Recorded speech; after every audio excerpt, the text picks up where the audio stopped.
You ready to go? I'm ready, Brian, because this is the Irish Breakdown Podcast, and it is time to jump into a really fun topic, Brian, because we have kind of teased this one a little bit here and there about what is an ideal Notre Dame schedule. And we've got a couple ideas we're going to throw at you, and we didn't share our ideas with each other, and I think that is really smart because I'm very curious to see what you came up with because I was having trouble with my 12th game, Brian, to be honest with you. I could have gone a couple different directions with it. And then we're also going to talk about in a ideal world and Notre Dame as an actual independent, what would a 12-game schedule look like if you take out the 5 ACC schools? So I think that is also a very intriguing topic and maybe even a show all by itself. But we're going to start with what does the schedule look like under the current agreements that Notre Dame has and what it looks like with the 5 ACC schools that they are contracted to play. And that's over – do they have an end to the ACC contract, or is it kind of in perpetuity? I think it's like 2035. Okay. And I just want to make sure, too, because we were having some sound issues. That's what kind of got us started late. Can everybody – I just want to make sure that everybody can hear me. Is my volume all right with everybody?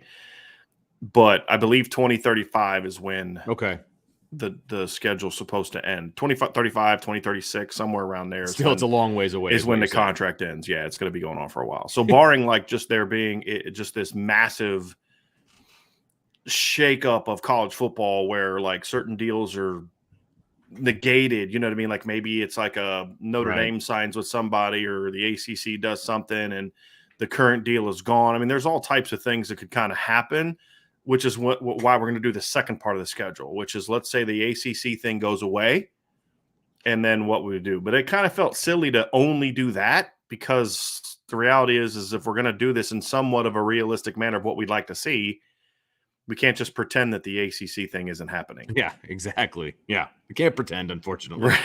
Would like to. Fortunately. I mean, I'd like to. Yeah. People have their opinions about the ACC tie-ins. I get that, but we are dealing with 5 ACC schools, and so that leads kind of to there's a lot of people that love the Miami series. They love all of these different, but those are ACC schools, right? They love the Florida State series. You can't really say that needs to be an annual series because that's going to be a rotation with the ACC schools. So that throws that whole conversation out the window, right? Yeah. And the other problem with that too, Vince, is the ACC schedule they're not even just scheduled to play ACC games to like 2035. The games that they're going to play are already set. Right.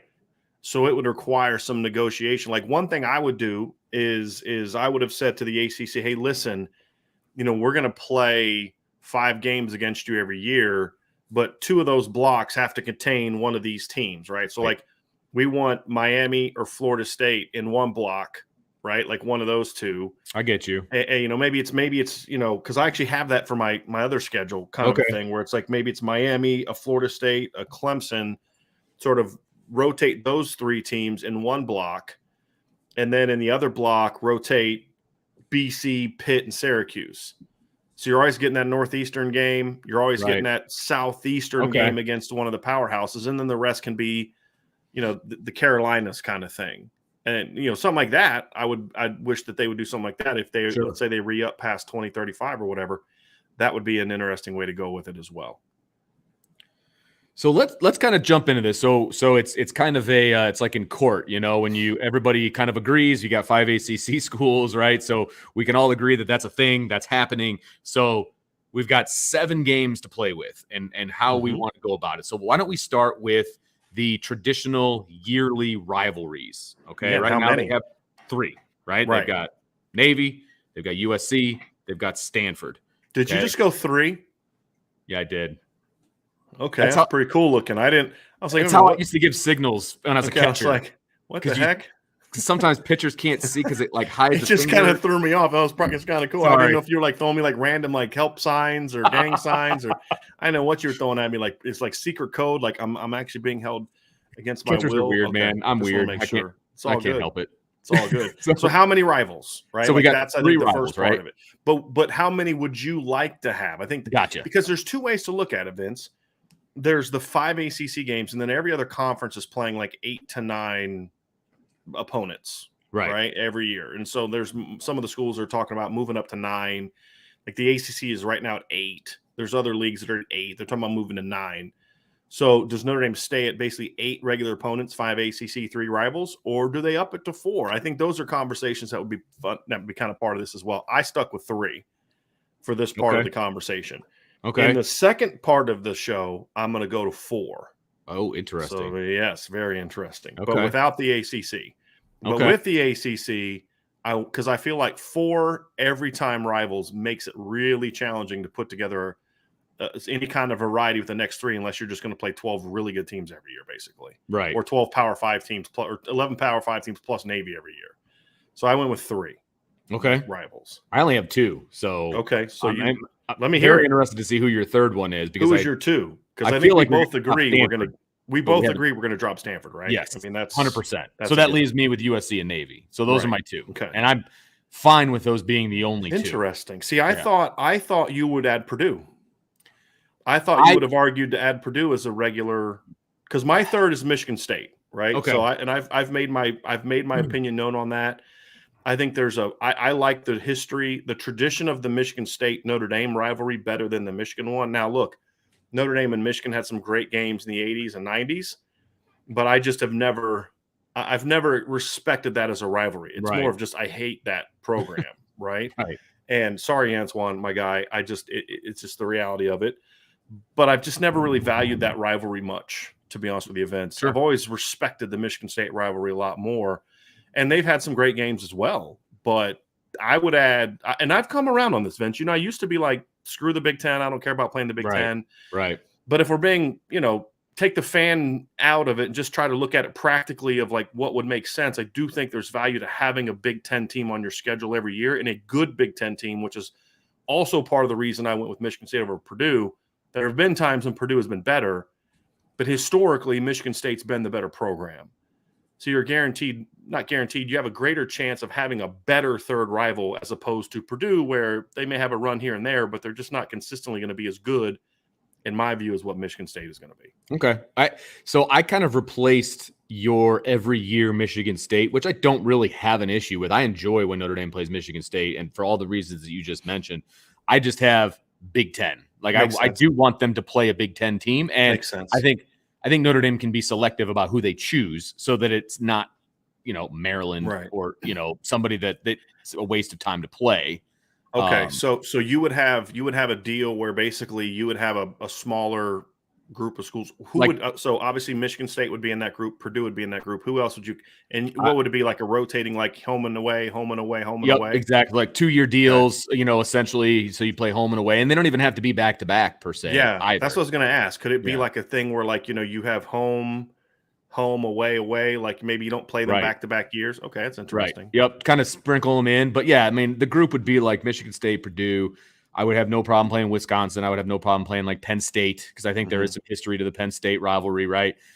I don't think I would put Ohio State on in that list. I know that it could be a big game. There's just no history there. Exactly. Right. There's just no history there. If you're going to play them in the playoff. You know what I mean? I have no problem with that being the case. And it's not necessarily anything against Ohio State, but I just don't feel like they belong on Notre Dame's schedule on a regular basis. Sure. So I would not have them there. So, yeah, that's kind of the group. I maybe throw out Iowa in there, but they don't really have a tradition with Notre Dame per se. A Northwestern I would not have a problem with. I know that they're a lower-tier Big Ten school, but their makeup of an academic school I have no problem with as well. So I would add them into that group as well. So kind of just a handful of Big Ten teams that I would rotate through, and that would be one of the games of the year.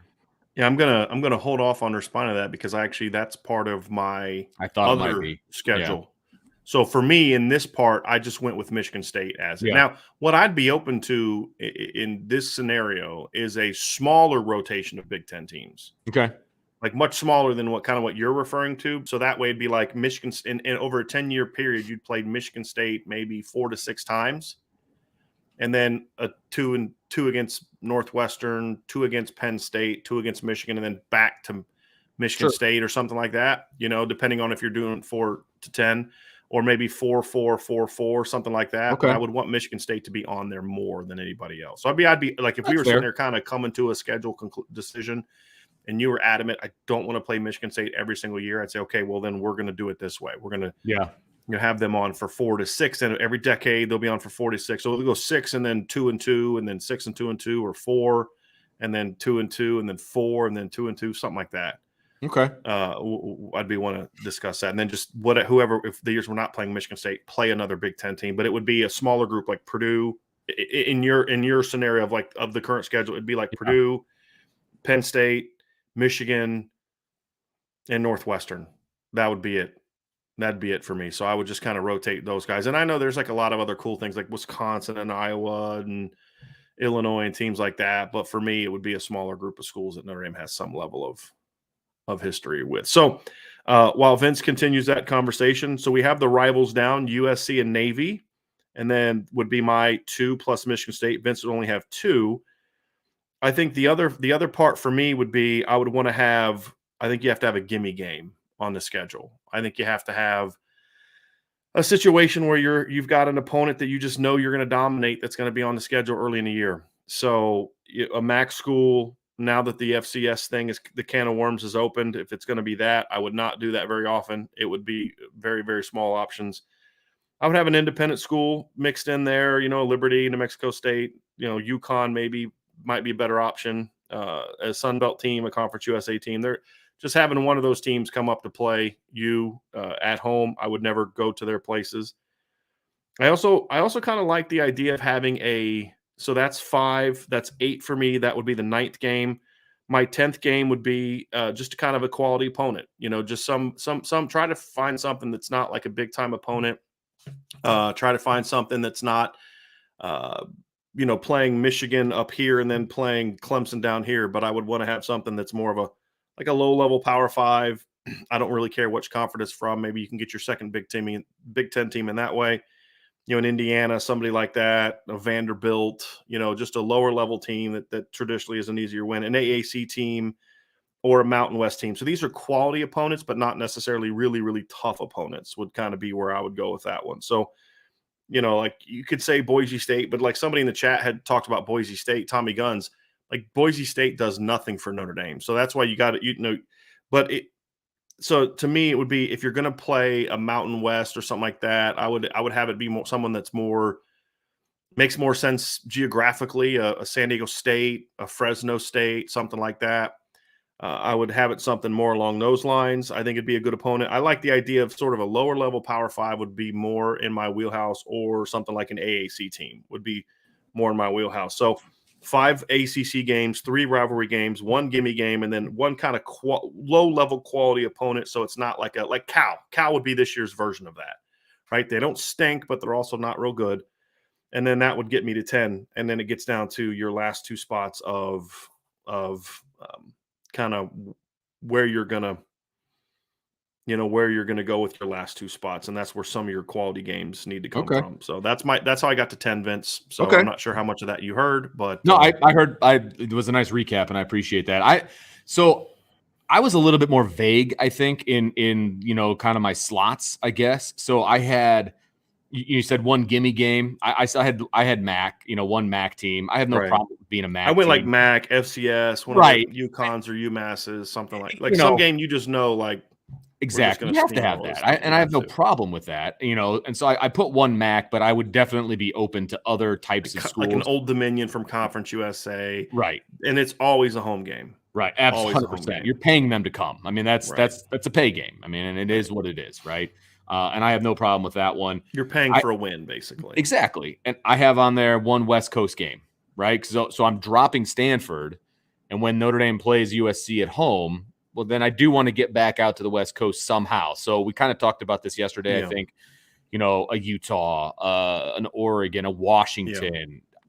It could be a Pac-12 team. I have that on there too. I just hadn't kind of gotten to the what I'm going to do with the other Power 5s yet. So what I did was I went 5 ACC games, 3 rivals, the gimme, and then just sort of the lower quality opponent. And then I have 2 spots left, and one of them would be a Pac-12. So we're on the same page there. I do like the idea of a second West Coast game. It would always be opposite of where you're playing USC. Exactly. So if you're at USC at home, you're playing at the West Coast team. Yep. To me, I think you got to be careful with it, because there's some West Coast teams there's just no value in playing. Sure. There's no interest in playing Oregon State, none. Right. And I like what Jonathan Smith is doing with that program, but number one, the state of Oregon just doesn't produce a ton of talent. Again, Notre Dame's had some kids. Obviously, Ethan Johnson was from there, and Braden Lindsey is from there, but it's just not a state that consistently produces the kind of players you feel like, man, we got to get in there and get those guys compared to like a Washington. So Oregon would be on there because they're sort of a national program right now. They have a brand. They're a brand. Washington would be on there. Washington State would not be an option. I just see no value in playing Washington State, in my opinion. UCLA would be on there. Cal would be on there. And I would occasionally play Stanford. I have no problem playing Stanford. I just am not playing them regularly. Yeah. Cal would be on there.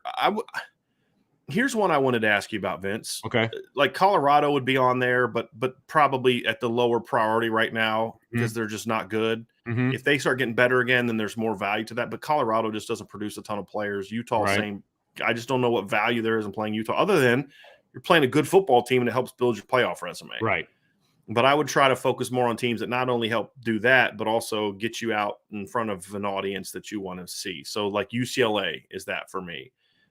Cal could be that for you. Stanford, Washington definitely is near the top of my list.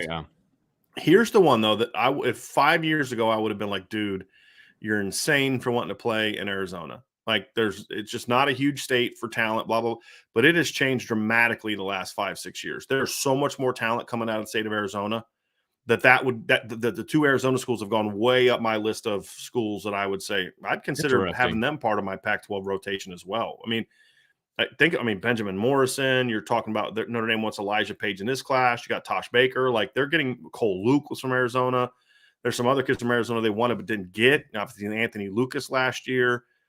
So that state's producing way more players, and there's a lot more value now for me to get down to Arizona than there would have been. Like if you'd have told me you got to play in Arizona, like even maybe 3-4 years ago, I'm like, Vince, come on, dude, be serious. Like you just want to trip down to Arizona in the fall. That's all. Right.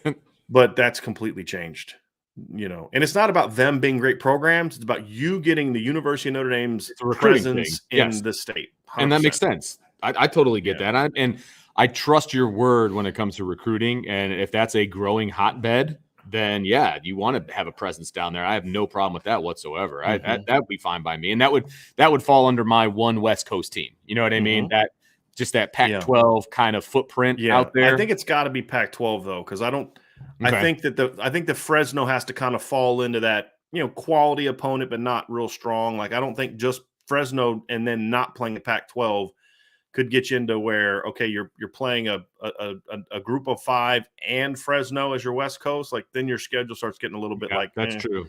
That's why I kind of have that quality opponent, but not great. And I've got the Mountain West as one of, so I had lower level Power 5, AAC, and then the Mountain West. So it's that quality game, San Diego State, right? Fresno, that kind of thing. Sure. I think would be good. And then maybe those are years where you have 3. If you schedule a San Diego State, Vince, I would say then you have 3 West Coast games in that particular year. Or maybe it's you schedule them a year where you're playing up at Washington or down in Arizona, and that's the year you play one of the Cali teams so you can get your second Cali game in there. Right. That's a thought to consider too. Oh yeah, absolutely. I have no problem with that. No problem with that whatsoever. Yeah, absolutely. Yeah. I did want to comment to one question that just got brought up, Vince, because we were just talking about like the independents. And Maddie K says, Brandon, Vince, how do you guys feel about BYU, one of the better independents and has been at least a top 25 the last 2 seasons as like a quality opponent? Problem is this is their last year as an independent. Right. They're going to the BYU. They're going to the Big 12 next year. Yeah. And so and I have no problem with BYU. They're like this year, that's a quality game for Notre Dame.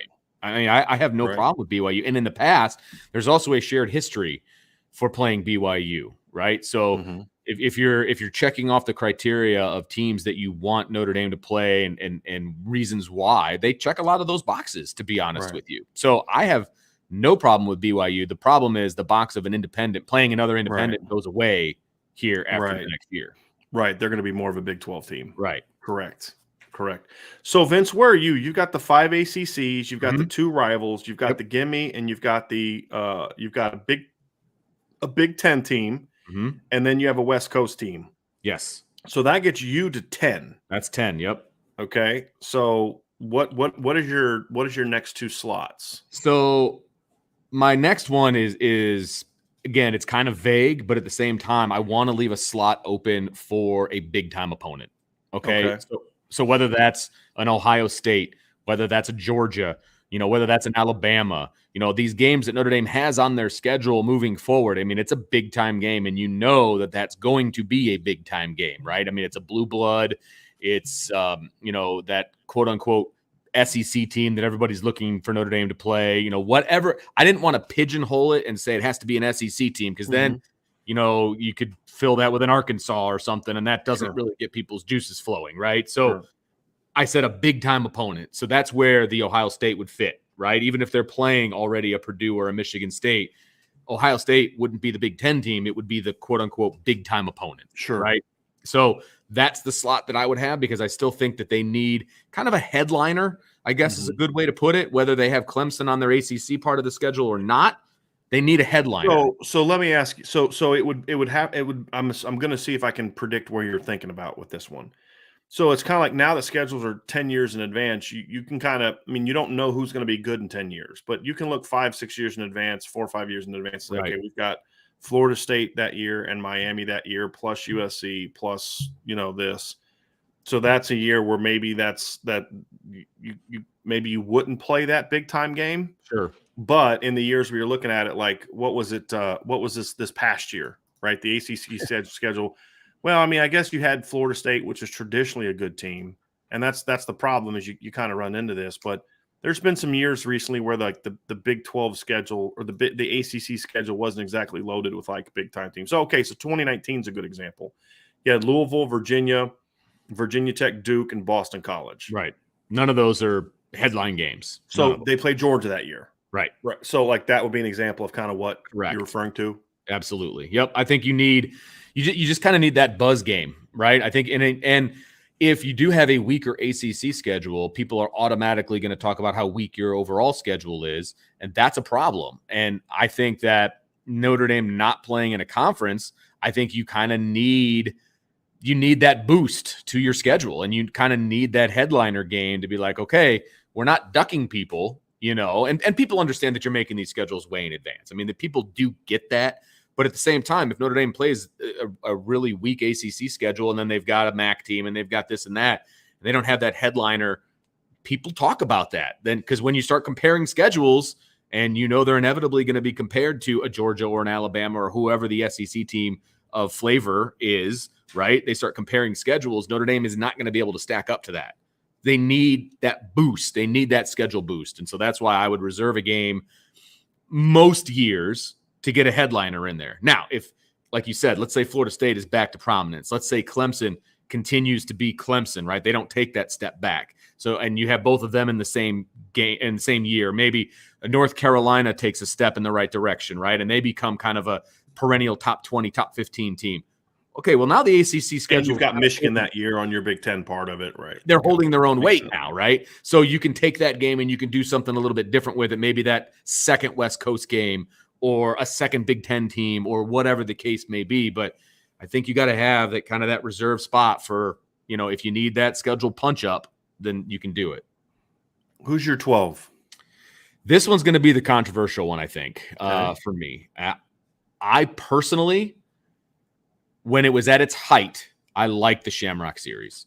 Okay.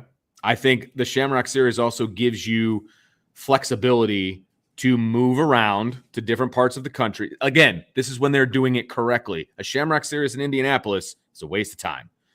To me, honestly, I feel like a Shamrock Series in Chicago is a little bit of a waste of time. You have a presence in Chicago. I understand why. The only way I would do it is kind of like how they did it last year with Wisconsin. It would have to be two teams where Chicago matters. Right.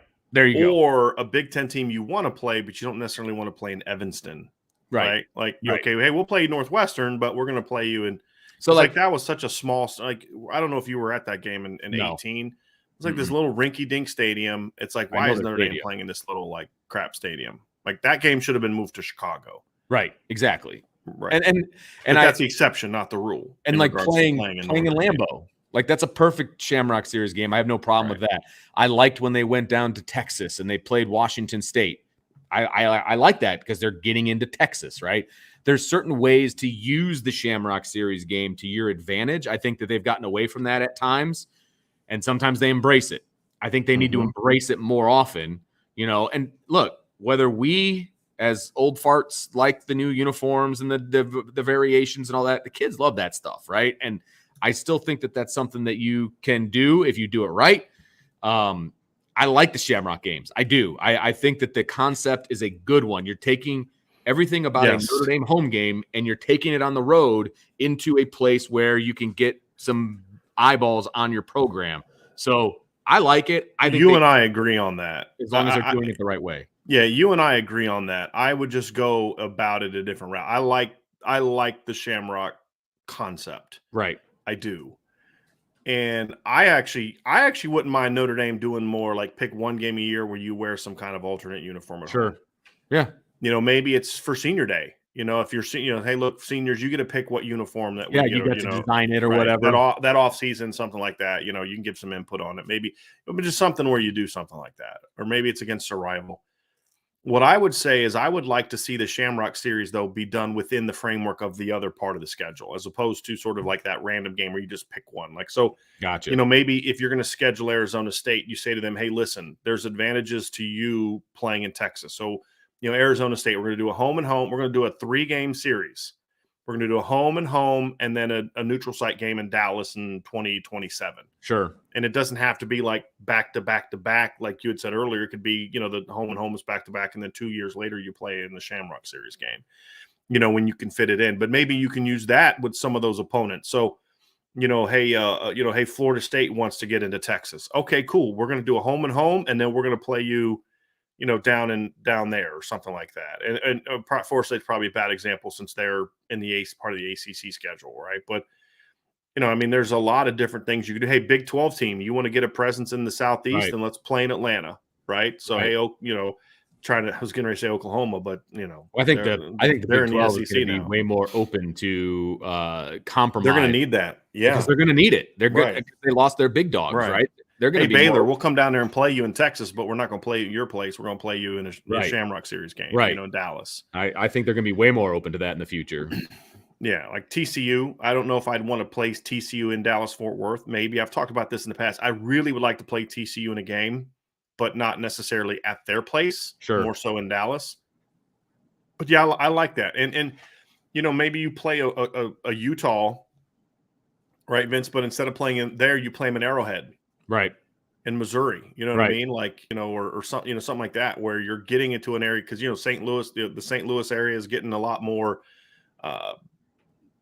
There's a lot more going on in St. Louis now, right? Sure. And so you want to get into that region somehow. So you're going to play a game in Kansas City, which isn't near St. Louis, but it's like you're still getting into that region where you're getting that Missouri, Kansas region and being able to get kids to be able to come to those type of games. So I think those are all, I've always said that think it'd be sweet for Notre Dame to play like a Big 12 opponent in Arrowhead. Sure. I think that'd be really cool. Or play a Pac-12 team in Arrowhead or something like that. That'd be really cool. But playing a Big 10 team in Arrowhead, you got to be smart with it. That's the thing. You got to. I agree with that wholeheartedly. You got to be smart with it. If I was going to play Washington State, I'd try to work out a deal where we can play in the Rose Bowl. Mm-hmm. Hey, or play them in one of the Las Vegas, right? But playing Washington State in Dallas didn't make sense to me, right? I was okay with a Shamrock against Washington State. I was okay with playing, obviously, in the Cowboy Stadium, but then you put those two together, it just doesn't make a lot of sense, right? I'd rather see Notre Dame and Michigan decide to play a neutral site game in Texas, something like that. I think that would be kind of cool too. Working out some kind of deal with the Big Ten, hey, maybe here'd be something fun that just popped in my head. Maybe there's a Notre Dame versus the Big Ten series. We're just going to schedule a 10-year contract with the Big Ten where we play a here's the thought. Let's say Notre Dame in a few years decides to leave NBC and go to Fox. And so the deal would be, we're getting our prime games. Part of the deal is because with Big Ten, they have the big noon kickoff. That's when they play Big Ten games. Right. So whether we want to play at 3:30 or 7:30, it's a primetime game, right? We get that spot.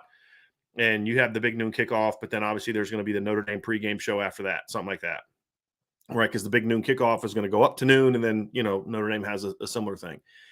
So that's what we'll do, or whatever the specifics are. But then part of that deal is, since you have a deal with the Big Ten, is to say, hey, we're going to have a Notre Dame versus Big Ten, kind of like they do in basketball, like the ACC versus Big Ten challenge. Notre Dame versus the Big Ten series.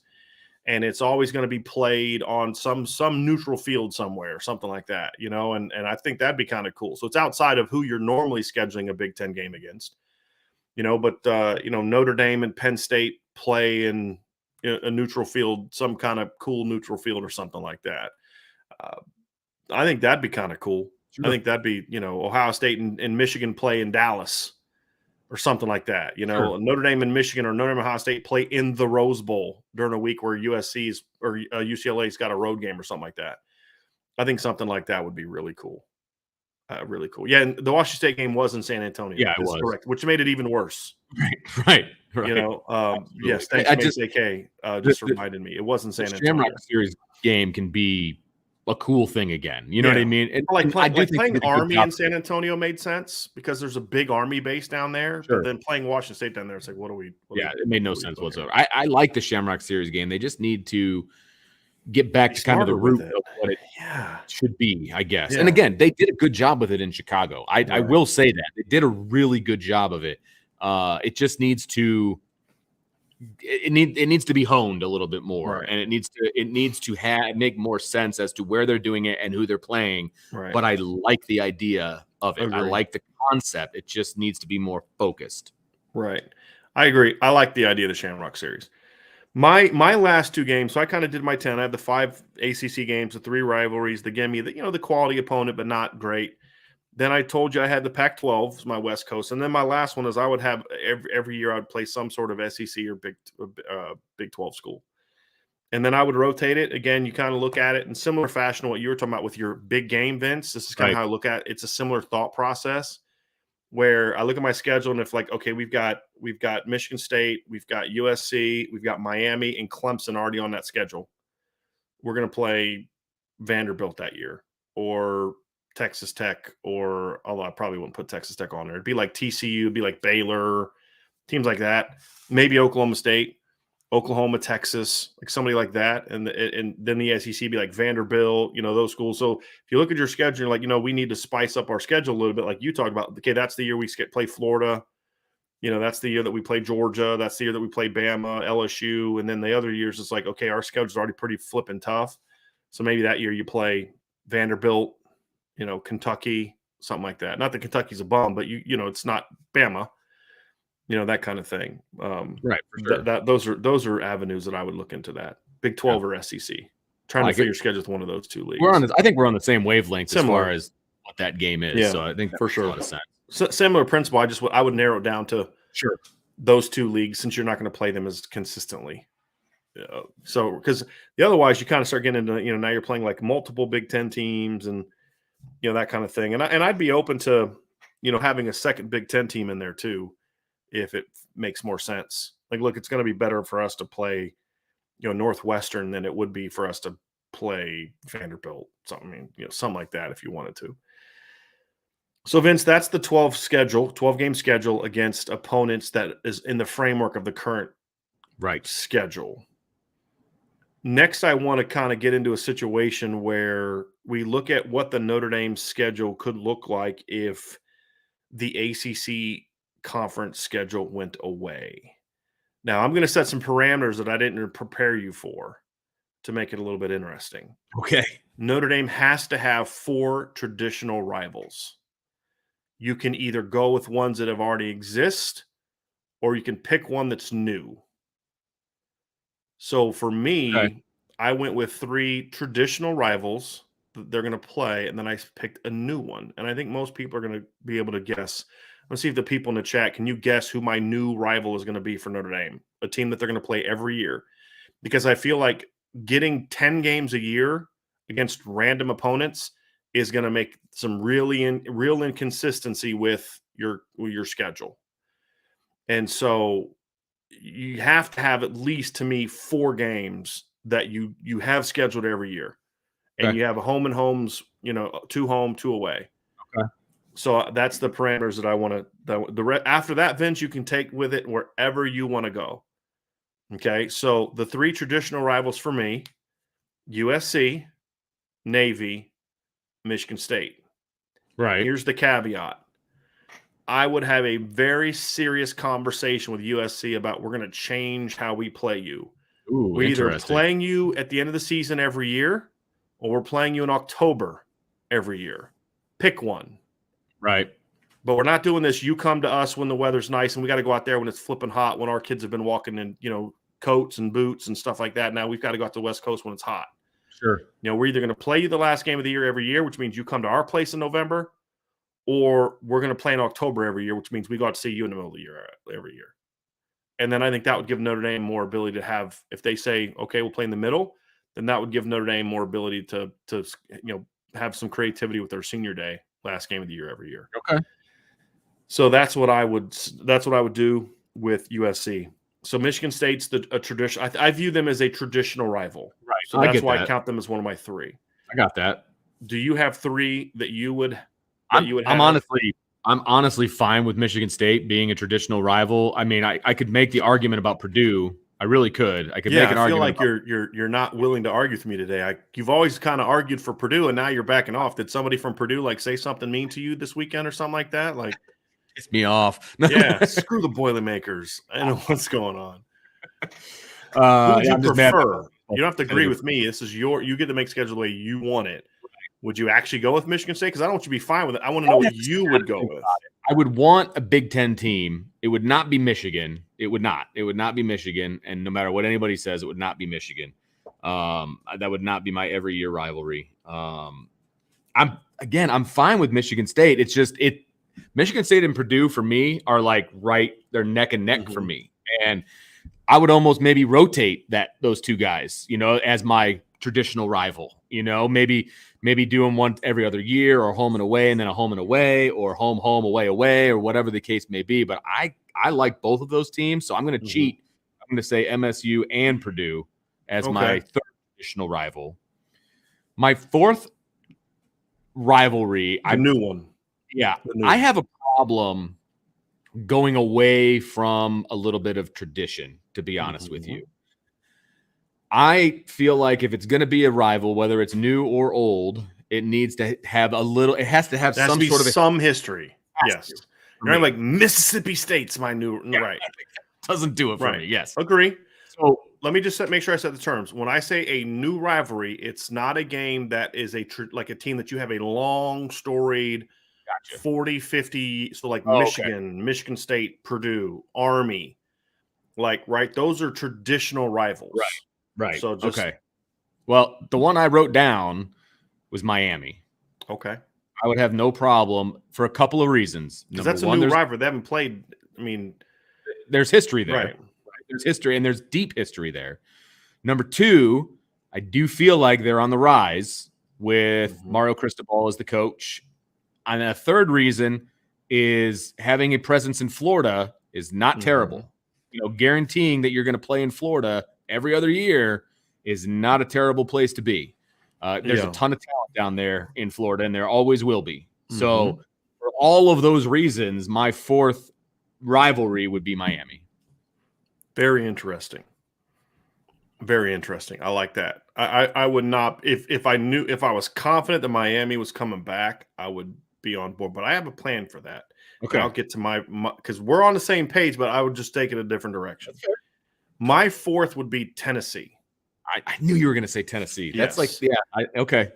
And there's several reasons for it. Number one is I think that there'd be a lot of merit to Notre Dame playing an SEC team with some sort of regularity, right? And again, when I say rivalry, I'm hoping that it becomes an every year thing. Now, the difficulty is looking at it practically. Those two teams, or Tennessee already has some annual rivalries that exist within their conference. And so that makes it a little bit challenging. And then when you look at the other aspect of it is they again, are they going to want to add an every year game against a powerhouse in a non-conference when you're already in an 18-team league? So there'd be some logistical concerns, but I would do everything I could to try to get Tennessee as an every year rival. Or as close to it as I could, say, hey, can only do, 8 at a time or something. Okay, fine. We'll do that. But I would do everything I could to get Tennessee as my rival because I think there's a couple advantages. It's the SEC aspect I talked about. But as I've said before, I really think being able to recruit more in that state is an advantage for them. And to the point of what you said, Vince, there is some history there. Sure. Yeah. They played twice in the Charlie Weiss era, but they had some really good games against Lou Holtz's teams, right? I mean, they had 90-91, two great games. Notre Dame goes there, beats Tennessee. Rocket has a couple big returns and the win, and then the next year they come to Notre Dame Stadium and Notre Dame jumps to a big league. Tennessee has the big comeback and they beat them. So, and then of course they played twice in the 70s. So like there's been, and then there was even the 2000-2001 where Tennessee beat Notre Dame at Notre Dame. But the year before, Notre Dame goes to Knoxville and beats Tennessee, a ranked Tennessee team, in a big upset. And so I think there is enough history there. And then you consider the recruiting advantages to playing there. I think there'd be advantages for Tennessee as well, because if you're smart at Tennessee, you want to be able to tap into those northern states that you kind of are close to, Ohio, Indiana, Illinois, that they used to tap into. I think there'd be a lot of advantages to both schools for instituting that rivalry. And that would be the one that I would shoot for to have as a regular annual rep. So my 4: USC, Michigan State, Tennessee, and Navy. That'd be my 4. And no, there would be no conversation with me about taking Navy off the schedule. No, there's no conversation with me. I mean, look, how many mailbags have we had where we start talking about history and World War II and all of these different things? I mean, if you're a lover of history and you're a lover of Notre Dame history and the tradition, and if you are a Notre Dame fan at all, you wouldn't have Notre Dame football to root for if it wasn't for Navy. And the least Notre Dame can do is play them every year. Plus, if Navy's not good, that's just another pretty much guaranteed W on the schedule, which you need. You need those. You can consider that one of your quote unquote gimme games, and that's fine. I mean, nobody complains when Alabama plays, the Poor Sisters of the Soul or whatever. Nobody cares about that, right? So, and they do that every year, and they have 2 or 3 of those every year. So, I don't have an issue with Navy being on the schedule, even if they're not a Power 5 team. I don't, and for all of the reasons that we just discussed. So here's a question I have for you, Vince. Okay. How many gimme games do you try to schedule a year? I've got 2 slots for that. But I think with Navy being on the schedule, you can make a case that you need to get rid of those. But I have 2 and for now. So that's like, Mountain West, MAC, FCS, Conference USA, Sun Belt, some team like that. And then the other quote unquote gimme game I would be a better conference. Like, so maybe I shouldn't count it as a gimme, more of a AAC, Mountain West, something like that. Okay. I have like the one gimme for sure, obviously. And I think you could make an argument that Navy could be that second one. I don't want a third gimme game, but I wouldn't mind having somebody who could make some noise. Now, granted, it's a game that you should win. The game you will probably you're not scheduling Cincinnati or UCF when they're in their prime. But maybe you schedule SMU. And frankly, when you schedule those guys, no idea they're going to be in their prime or not. Like when Notre Dame scheduled Cincinnati, they had no idea. I wouldn't be scheduling teams as far out as they're doing. Okay, that's fair too. That's fair too. I would have a mid-level team, maybe a lower level conference team, or a higher ranked or a higher level group of 5. I would have no problem with that. Like, not a complete gimme game. Like I will say, and I understand the history and everything behind them playing Jackson State and all of that. I get all of that. I understand it. I don't want another game like that. I don't. Sure. That game doesn't do anything for me. I want a game against a higher level group of 5 team. I think that gives you more from a competition standpoint and all of that. When we're talking about AAC, people need to stop talking about Houston, because Houston is in their last year in the AAC. They will be a Big 12 team next year. Yeah. So BYU, Cincinnati, all those teams are going to be UCF, and who's the 4th one? It was Houston, BYU, Houston, Cincinnati, and UCF. Those are the 4. UCF, they will be Big 12 teams moving forward. So it has to be looked at as such.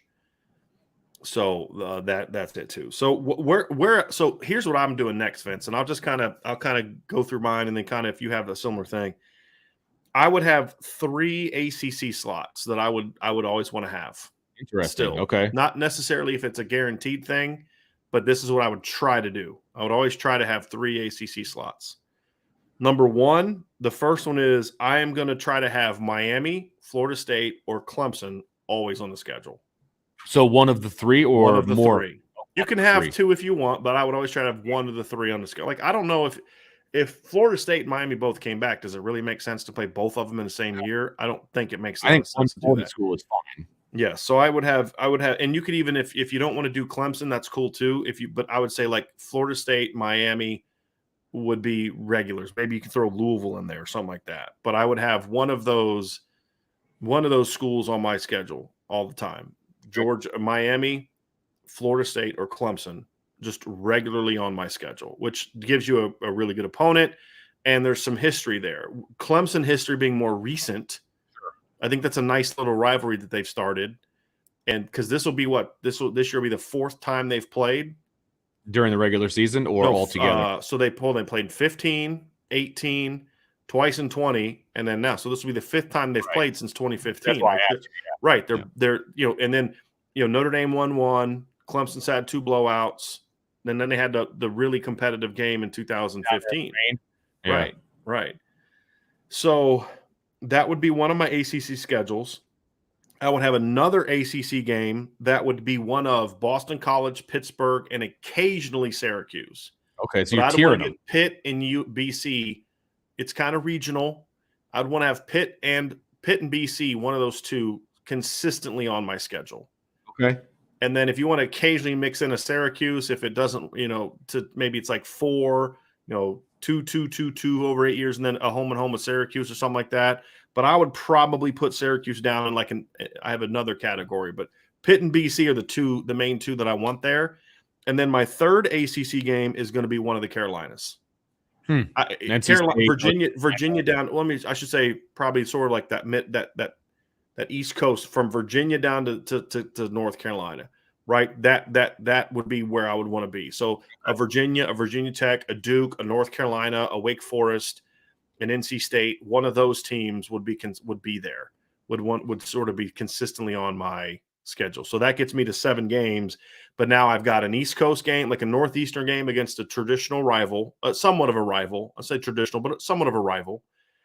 And then you would want to play one of the Southeastern schools, Clemson, Florida State, and Miami. And then you want to get down into the Carolinas. Those would be the 3 that I'd want to play. I actually really like the Pitt BC idea because I do think of those 2 as kind of lower level rivals for Notre Dame, or at least historically. And I really like the BC series, to be honest with you. So I have no problem with that whatsoever, having that be a slot for them. I had an ACC team already, but a second slot for that kind of tier, I would have no problem with. I had a second Big Ten team, for example, because one of my rivals is a Big Ten team, right? And so I wouldn't mind having a second Big Ten team in there. So, from that group that we talked about earlier, I had, Wisconsin, a Penn State, from that kind of tier of teams, throw that as a second team on the schedule. So we're talking 2 ACC, 2 Big Ten. That's 4 games right there, plus 4 rivals. That's 8, right? I'm sorry. That would be 7 because one of the rivals is a Big Ten team, right? And still want the Shamrock Series, as we had talked about before. Well, one of your rivals isn't a Big Ten team. Mine is. Well, I had. Or did you say you wanted the Purdue Michigan State thing? Yeah, that's one of my rivals. Gotcha. Yeah, that's one of my rivals. So it's a Big Ten team, right? So I do. I kind of want a bit of. I know this is going to sound very vague because you have clearly thought this through. And I appreciate. Glad to know you didn't prep for the show, Vince. No, I got a lot of notes here, but like, I'm kidding. I know, but no, see, tiering them and things like that is really next level. Like, I really like that a lot. I put on here. I would love to have an SEC team on here. I would love to have a Big 12 team, just kind of a flavor. Yeah, for me though, I would never necessarily want 2 of them. I would never want an SEC and a Big 12. Which would then give you 2 in my thing. It would give you 2 SEC opponents that year and a Big 12. I don't think that's necessarily ideal because for me, I have Tennessee as a regular rival. Okay, sure. So then if you're playing an SEC school and a Big 12 team, then now you're playing 3 of those type of games. I see what you're saying. And I think almost, and I hate to say this about if there's any Big 12 teams in the chat, playing another Big 12 team or playing a Big 12 team is almost, I mean, it's not exactly a high level game at this point. I would disagree with you from the standpoint of it's not just about playing a big time opponent. That's the thing. Scheduling has to be more than just, okay, you're playing a good team. You want to get in front of alums. Right? You want to get into states that are recruiting advantages. That's why I have zero interest in the playing West Coast teams. I mean, that's okay, play USC, whatever. But the reality is that's always been important for Notre Dame is having a West. That's why they've been playing Stanford forever and they've had all these games is because there are a lot of West Coast alums that they want to be able to try to get out to every year. And then when you rotate Stanford and USC, it allows you to get out to your West Coast alums every year, right? I understand all that. It's not the number one decision maker, but it is a factor in that. So, like, to me, I do think there's merit to playing Big 12 teams, not so much because you're playing a great opponent, but there's merit to getting down in Dallas and playing TCU, right? Or even if you do want to play them at their place. I mean, it's that Dallas-Fort Worth area, there's a lot of talent there, right? I mean, playing Baylor at Baylor, I mean, it doesn't do a whole lot for you because they're not often a great team, but occasionally they're going to be a really good team. But it's that recruiting base. You're getting down now that Houston's in the Big 12. That's a series that's a home and home that I wouldn't have a problem scheduling now, or a home and a neutral site in Dallas. So I do think there's some merit to playing those teams if you're looking at it beyond just, is this a quality opponent? And again, when we talk about the Big 12, because Vince's point is we're not counting Oklahoma and Texas as part of that anymore because they're getting ready to go to the SEC. Yeah, they're not. Right. They're not a Big 12 team anymore. That's right. And I guess I do have a bit of a bias when it comes to the Big 12 because I feel like they're taking the cream off the top and they're moving to another. And obviously Texas hasn't been Texas, and I understand all of those arguments, but from a brand standpoint, from a historical standpoint, you're taking the cream off the top of the Big 12 and you're moving to another conference, and so that injures the Big 12 as a whole, right? And so that's my bias coming through. I will fully admit that. That's why I wish Oklahoma would have had some stones and told Texas to pound sand. Yes, I agree. And then because then you can rule the Big 12, but then. Okay, now Texas is gone. We don't have to worry about them anymore. Let's bring in Houston. Let's bring in BYU. Let's bring in Cincinnati. And we're back to 12. And now you've got a pretty decent league, because Oklahoma's still there, and you could build it up that way. But, they're just constantly following Texas around like a whipped puppy. Yeah, absolutely. So Vince, trying to see where I'm at. So I have the one SEC Big 12, and that's one. It's one game. I would have, one game there. I was kind of back and forth on one. So I've got the 4 rivalry games. I've got the 3 ACC games. I've got the 1 Gimme. I've got 1, decent opponent, but not really tough. I've got 1 SEC or SEC or Big 12. So that gets me to 10. Then I would also have, kind of what we talked about earlier, another Pac-12 team on top of USC. Yep. I have 2. So it's like what we talked about earlier. Yeah. Yeah, I have 2 West Coast games. Including USC. Yes. Okay. Right. So a second one that would rotate around, depending on who that would be. So I do have 2 on my schedule as well. My second one, my 12th one would be, and I've been back and forth on this. When we started the show, I had it down as open, just giving yourself the flexibility to do whatever. Right. But I think and part of that was like thinking about the Shamrock Series and all that. But I think that I would still like to see the Shamrock Series be part of your normal scheduling process. So maybe Notre Dame comes up with this cool thing where, again, I always want Notre Dame to be innovative. So instead of starting a home and home, which is normal, Notre Dame starts scheduling 3-game series against top teams. We're going to play at our place, we'll play at your place, we're going to play on a neutral field. There you go. Right? And so that's what you do. And you don't play Florida in Atlanta. If Florida is one to do this, then you play them in Dallas, or that's who you bring up to. Like the one Chicago game I loved was when they brought Miami up. Yeah. Because people in Chicago don't get to watch Miami. Right? Like, and I think that'd be cool. Like, something like that where maybe you bring a Southern team up west, or you both go to the Southwest, or you go to the West Coast or something like that. I think things like that would be cool. So where now that's Notre Dame's sort of new scheduling model against these big time teams is, hey, we're going to play, we're going to schedule Bama in a series. Okay, cool. We're going to play you at our place. We're going to go down to Tuscaloosa and we're going to play a game in Dallas. Something like that. right? I think those would be cool things to do. And if they're not willing to do that, then you say, okay, fine, we'll play at our place and we'll play on a neutral site, but we're not going to play at your place in a neutral field, right? And that's just not going to be an option. That's a deal breaker. And I think Notre Dame has the power, if you know, lack of a better word, the power to dictate those kinds of terms. Yeah, I agree. Because hey, you don't want to play, it's fine. We'll go. Somebody else will.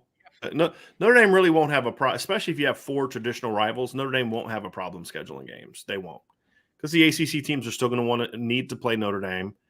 And so part of me, you know, and so then you've got the decent game. You could be you could have a Power 5 team mixed in that decent game too. So you could have like a, you know, so what I did with my 12th and what I ended up doing with my 12th instead of all that is I decided to have a second Big Ten game in there. So I've got 4 rivals, 3 ACC games, 1 SEC or Big 12 game, 1 Pac-12 game. So that gives me 7, 8, 9, 10. Then I would have 1 gimme game, and then that 12th game would be sort of a, you know, decent opponent. Can be a Power 5, can be an AAC, can be a Mountain West, but, you know, decent team like a Cal or a Marshall, but not necessarily, you know, Boise in their prime, or TCU in their prime when they were in the Mountain West, or UCF when they're in their prime. I don't think those games would never do anything for Notre Dame. Yeah, right. It can only hurt you. I mean, right. If you beat them, you're supposed to beat them, right? I mean, yeah, if you get beat, it only hurts you. Absolutely. Here's a thought I want to have, Vince. Here's a couple. So do you have your 12? Have you given your 12 yet? What was your? So we've got the 4 rivalries, right? So, but within the rivalry, you've got the Pac-12, you've got Navy, you've got Michigan State, Purdue, and you've got Miami. So you've got Big Ten, Pac-12, ACC already for me, 1 each. Then I'm keeping the Shamrock Series. Okay. Then I've got another ACC team because I try to look at it from a geographic standpoint. I want to be able to touch the different parts of the country as much as I possibly can, right? Yeah. And I think the ACC can get you Northeast, it can get you Southeast, right? And I've already got Miami, so I've got the Southeast covered. Then you got to go Northeast. So that's where kind of the Pitt, the Boston College, that kind of a game kind of fits in there. I do like that idea. So I've got another ACC game.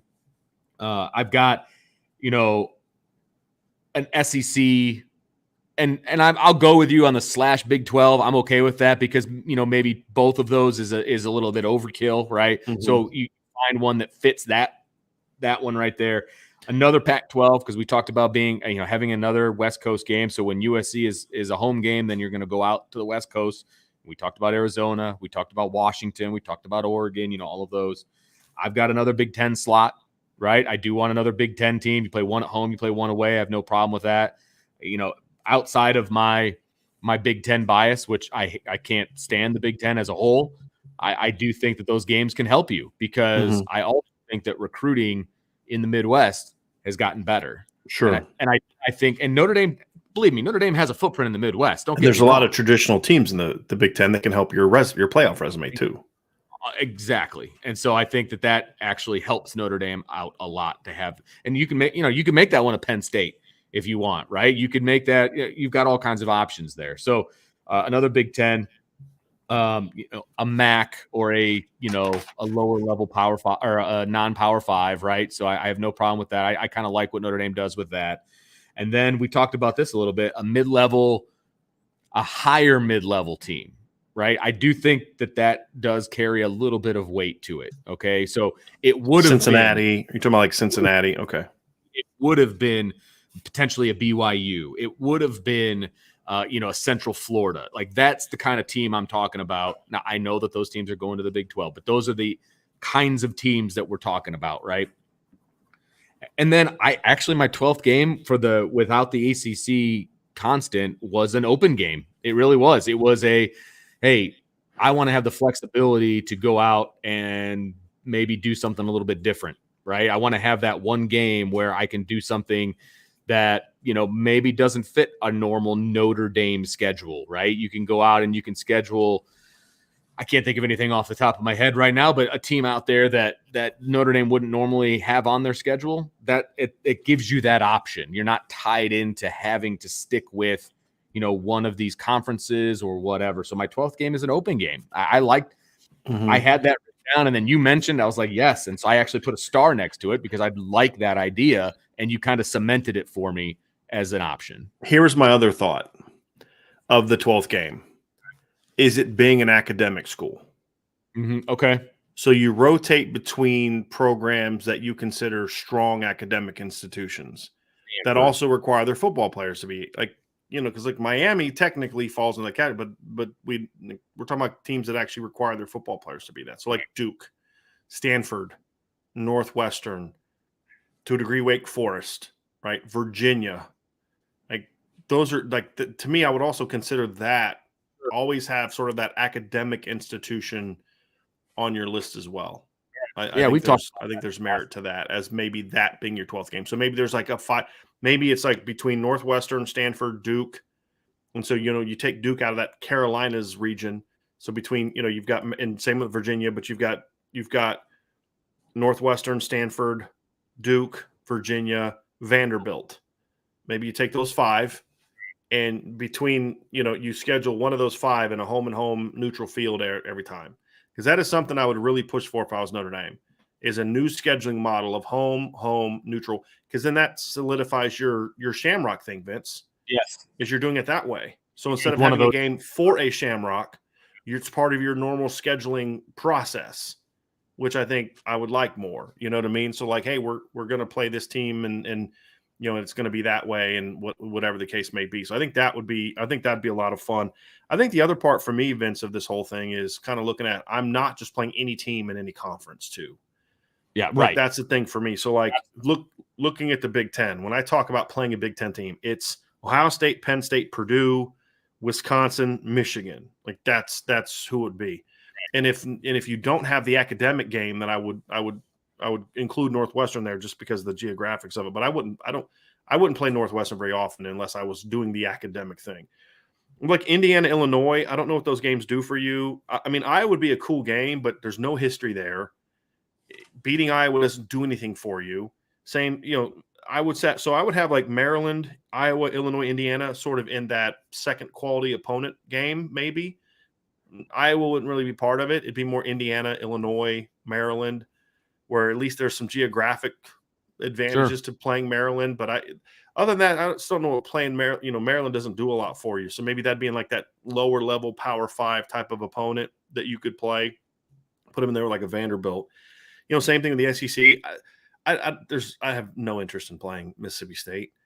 I have no interest in playing Auburn. I know that a lot of people. I just have no interest in that. I don't know what playing Missouri would do for Notre Dame unless you were, maybe get them in a 1-game neutral field. You're going to play them in Arrowhead or something like that. Like that would be it. But like, so Alabama would be a team I'd look at. Florida is a team I'd look at. Georgia would be a team I'd look at. Obviously, I already have Tennessee on the schedule. LSU would be a team I would schedule every now and then. Like they're scheduling Arkansas coming up. So I don't know what that game does for Notre Dame. I don't know what playing Arkansas does for Notre Dame. It just, to me, there's really no value there. Here's an interesting one. Like Kentucky would be one that I think would make a lot of sense. But here's another one, Vince, an SEC opponent that I think would be very fat. And of course, Texas and Oklahoma would fall into that category soon too. Here's an SEC team that I would be very interested to hear your opinion of, because I have a feeling, I'm very curious kind of what your initial reaction is. Ole Miss. Ole Miss is an interesting one because I think currently in the present day, it holds a lot of intrigue. Lane Kiffin, all of that, right? It's an SEC school. I think it's a upper echelon SEC school. It's at the top. It's a top half. I think that's a fair statement to make. And I think as long as Lane is there, it'll probably continue to be that way. So I would have it doesn't hold the history of Notre Dame, Ole Miss, like together, like competing against each other, but there's a ton of history with Ole Miss by itself. And so I would have no problem playing Ole Miss in my SEC slot. You know what I mean? I think I think you could. I think that would not. Well, honestly, I think it would be a fun game to go to. Number one, there's a lot of really cool traditions down in the SEC. I think that would be a fun game to go to. Right. And I think it would be a fun game to have them up at Notre Dame as well. So no Right. problem with that one. And then you add the intrigue of Lane Kiffin and the nonsense that'll come out of his mouth. They'll just make it even more exciting. Yeah. So I think that's a good fit. I personally would be against playing Ole Miss, but here's why I brought them up. Right. So first of all, they're not an academic institution at all. No. You're not recruiting the state of Mississippi. They're a good program, but they're never like a great program. The only reason I brought them up is because there actually is a history there. They've played Ole Miss twice, and including 1977, when Notre Dame won the title in 1977, they actually lost to Ole Miss early in the year. So there's a little bit of history there, but it kind of intrigued me enough. But then when you think about it, it's like, no, I'm not putting them on the list. But I wanted to kind of hear your thoughts first before that. Because there is some history. I just don't know if it does a whole lot. I kind of put them in the same categories like Auburn. Yeah, it's a quality team, but I'd rather just play them in a bowl game or not. I think that kind of thing. The extra around the game, like, could you get more opposite than Lane Kiffin and Marcus Freeman? Yeah, but I don't know if Notre Dame would want to give oxygen to that kind of environment. You know what I mean? So that's why I just, like I said, in playing I would say if I was ever going to play a team like that, an Ole Miss, a Mississippi State, Arkansas, the only way I'd ever play them would be if it was a situation where it was a one-time Shamrock Series game, not in that state. Series. Right. So if you want to play Arkansas at Arrowhead, like somebody earlier talked about, Missouri, look, I have no interest in playing Missouri. My first thought was like, what does Missouri do for you? But then, kind of what I said earlier, but it is getting into the state that you're trying to recruit more. So, okay, yeah, Missouri should give more consideration to just from the geographic standpoint. But then, maybe you don't do a home and home with Missouri. Maybe you play them at Arrowhead for a one-time thing, right? So I think there's some thoughts there as well to that. But I kind of look at it like the SEC. My options for schools in the SEC would be very limited. Like I said, Alabama, Florida, Georgia, LSU, Kentucky, Texas, and Oklahoma is, Vanderbilt, and then obviously Tennessee, because I already have them on there. That would be my list. Like, no thanks to Arkansas, and then Missouri. No thanks to Arkansas. No thanks to Auburn. No thanks to the Mississippi schools. A&M, like Texas A&M's an interesting one. Like, there's some advantages to playing Texas A&M, but I have such disdain for that program. I always have. They've always been big freaking cheaters. And I think that it's a thing where, that would be for me. Yeah, the whole rivalry with Texas A&M was all bowl game related too. So I mean, you can play them in a bowl game, fine. But I have no interest in playing A&M, and I never have. I've always felt that about Texas A&M. Yeah, I would actually replace Missouri with an Auburn. To be honest with you, I don't know why I've been intrigued by Auburn. I just have. I don't know what it is. I don't know. I don't know what it is. I would much rather play them than a Missouri all day long. Right. Well, but see, again, Missouri, you're looking at it from why are you playing Missouri? There's only one reason and one reason only, because Missouri's producing a lot of talent lately. I mean, think about some of the Kyron Williams, Gabriel Rubio, Tyson Ford. They're trying to get in there to get Christian Gray in the 2020 class. They're trying to get Jeremiah Love in the 2023 class. They're trying to get the McClellan kid. I mean, the state of Missouri is producing a lot more talent. So to me, Alabama's produced a lot of talent, but those kids aren't coming to Notre Dame. Notre Dame's gotten an Alabama kid here and there over time, but it's never been Justin Tuck was an Alabama kid, right? Wasn't Jarius Jackson a Mississippi kid? But you're just not going to get, got those kids anyway without playing those schools. You know what I mean? Right. Like, to me, I don't know what Auburn brings to the table. Whereas Missouri, there's at least the aspect of, like I was saying, where I had to correct myself because I was being a little hypocritical because my initial thought was, I don't care about Missouri. But then it was like, yeah, but that's partly why you're playing Tennessee, is you're getting in that state that can be very productive for Notre Dame from a recruiting standpoint. So that would be the only reason. It's like the same thing why I would play TCU. It's not always just about the quality of the program. There has to be something else to it. There's an academic fit. It's a geographic area you want to get into. And I just, I don't like, to me, it's like, it's partly why I don't like playing Texas A&M, Vince.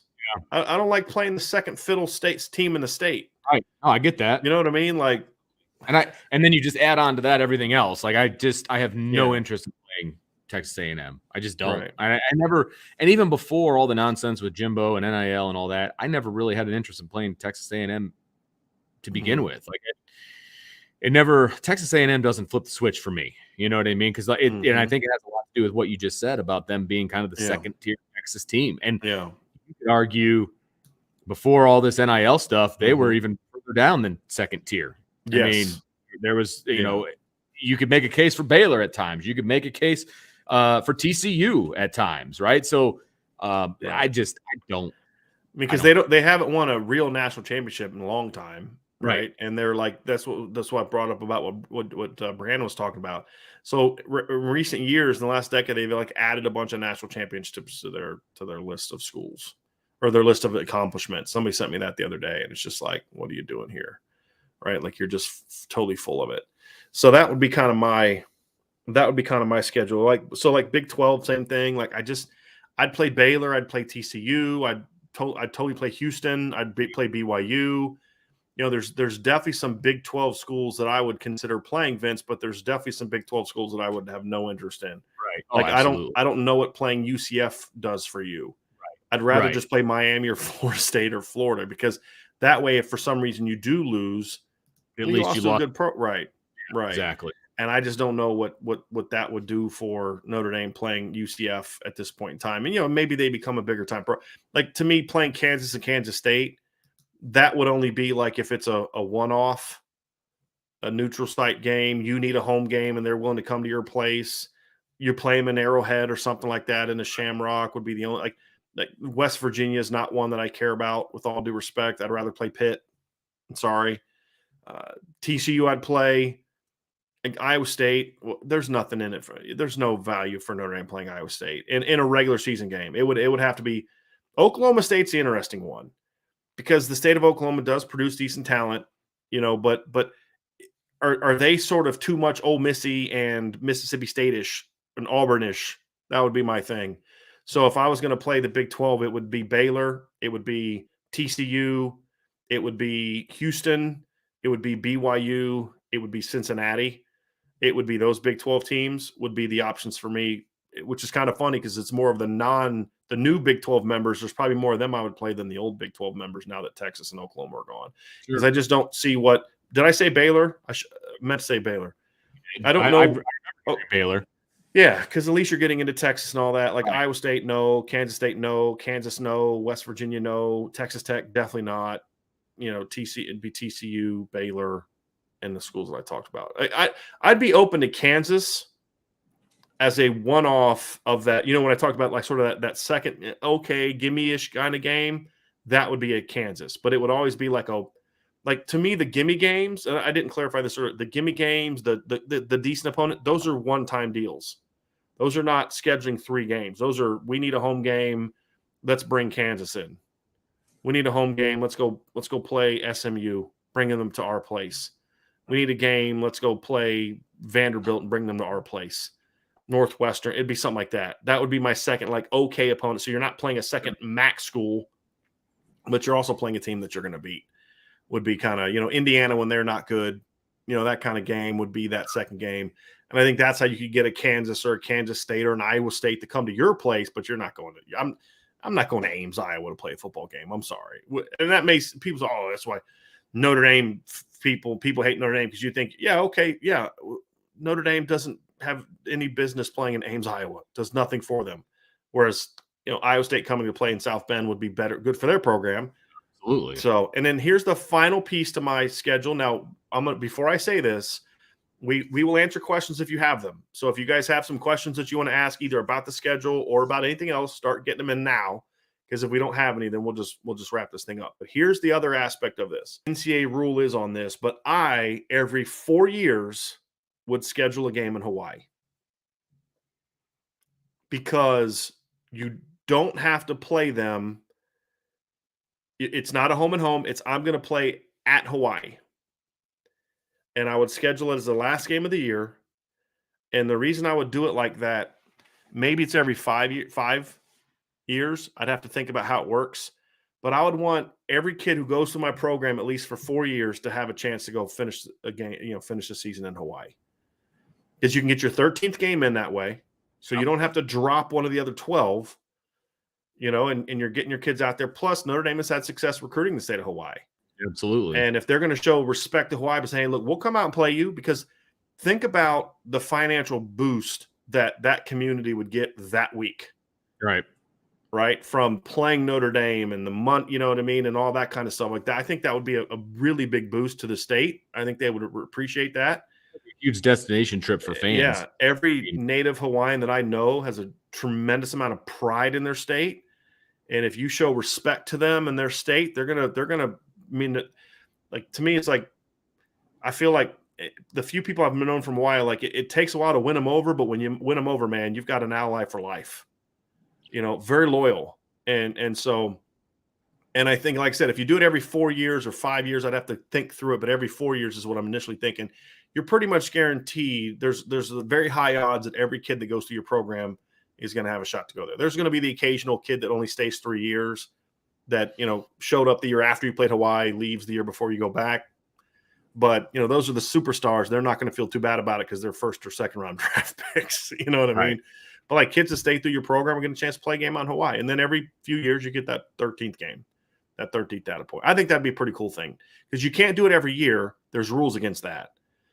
And so but those years I would like every 4 years I'd add Hawaii. So I'm not sure. What does everybody, I'd be curious kind of what people think about that. I know Brandon likes it. To cover the game. Yeah. Right. No, I mean, yeah, you have to figure out how you're going to pay yourself to go out there because I'm flying myself out. Right. So I don't know about you, but I'll get you a credential, so, yeah, that would be my thing. So, yeah, so that's the schedule, Vince. I think those are some very intriguing options. I do like the idea of mixing up the conferences. Like you'd made a point, like trying to get to every part of the nation, at least every other year. You're getting a game in every part of the Northwest or the West Coast, or you're in the Southeast. So every other year, you're at least going to be in the West Coast because you're going to play USC. In case you're going to get in the Northwest, in case you're going to get to the Southwest, like down in Arizona, Western Texas, you're going to get in the Southeast, all those type of things. I think it makes a lot of sense. And I think if you schedule it with some sort of, okay, here's what we're going to do, it's going to be this league, this league, this league, like we talked about, it makes it a little easier to know kind of who you're looking for and who you can plug in there into those situations. But the Hawaii thing and making the schedule more of 3 games, home and away, neutral site, Shamrock is really the way that I would go with some of those bigger rivals. Like you don't do that with USC. You don't do that with your traditional rivals. You wouldn't do that necessarily with, like, if you're going to play Miami or Florida State every year.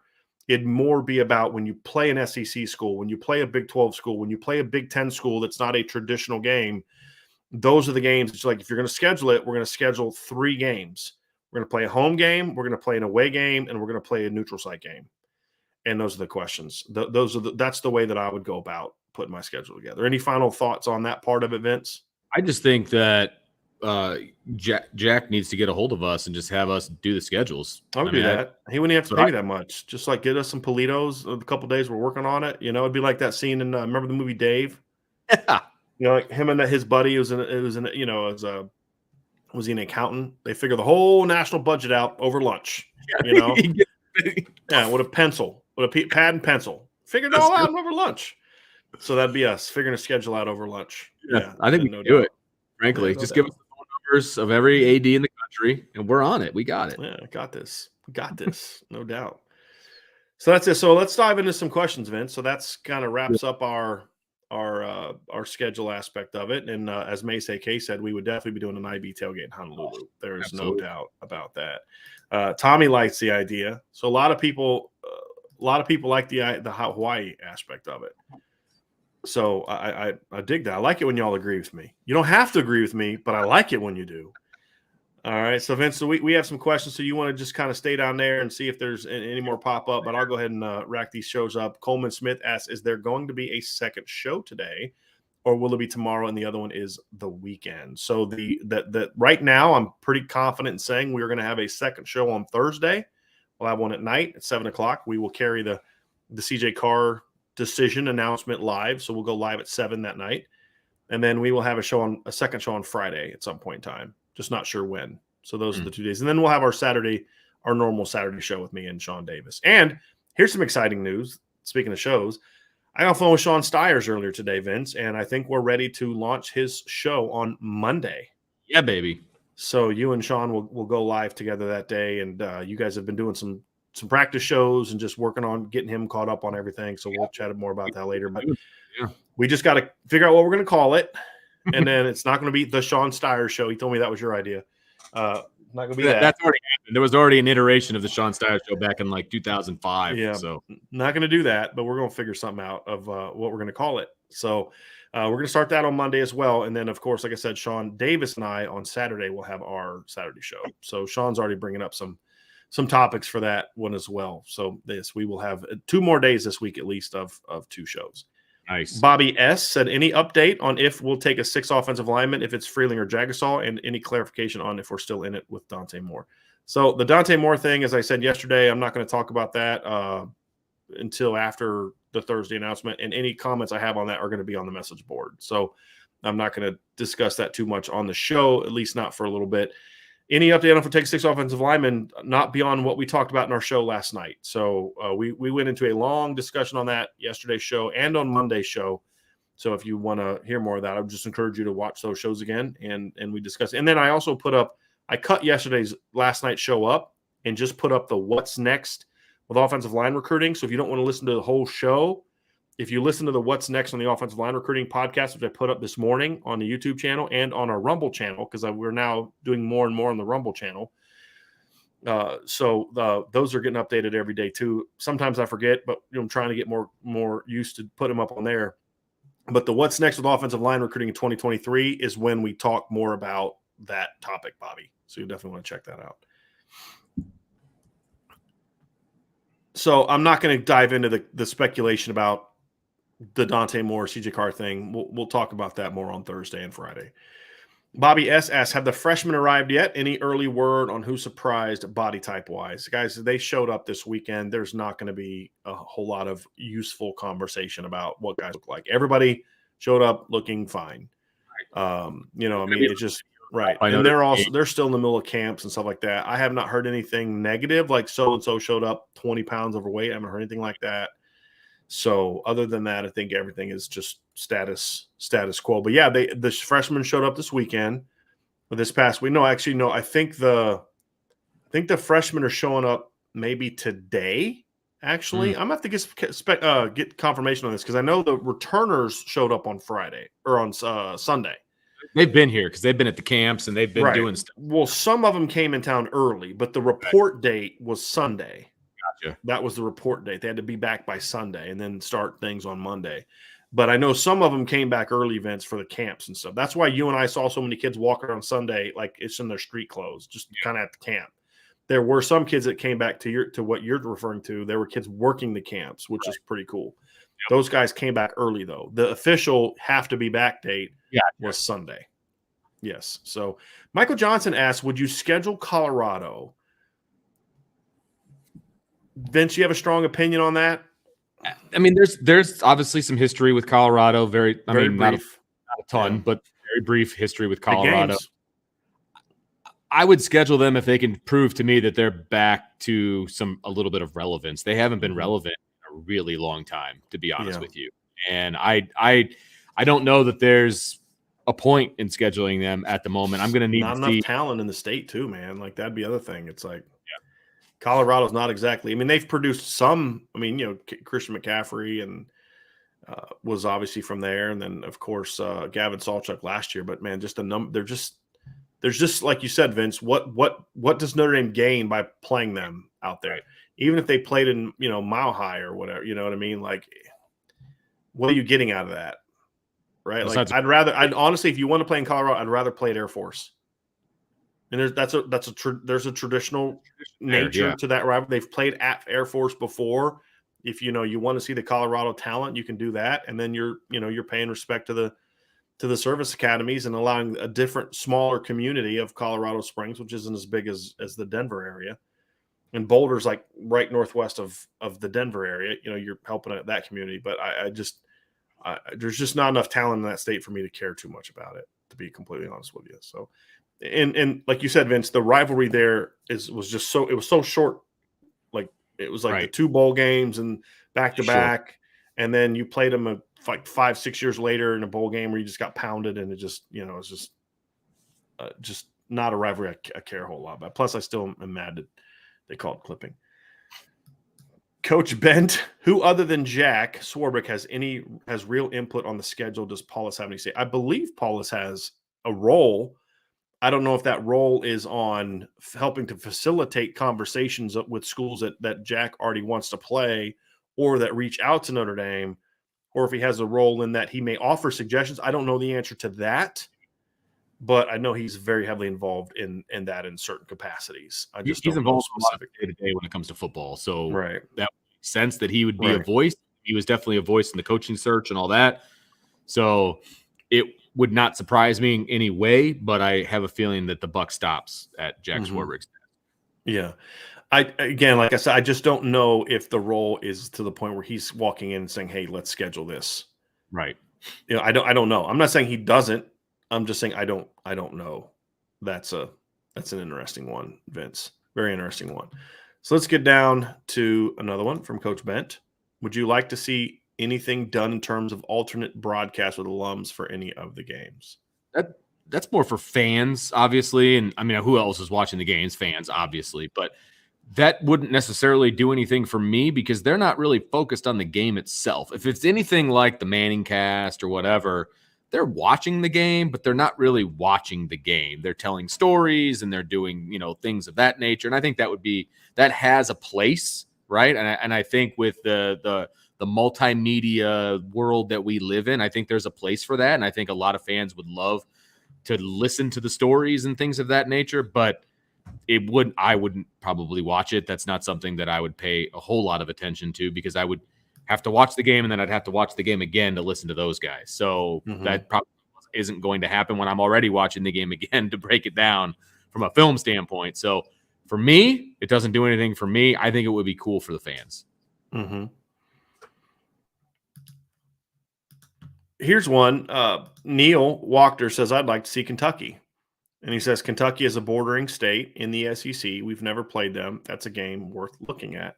I wouldn't have a problem if they wanted to play Kentucky with some regularity. I just wouldn't necessarily want Kentucky to be I wouldn't want them to replace Tennessee as an annual rival just because they don't have a big enough tradition of success. But I would much rather play Kentucky than like Auburn or the Mississippi schools or Arkansas. Because to your point, Neil, there is a rivalry between Kentucky and Indiana. It's just more for basketball. Right.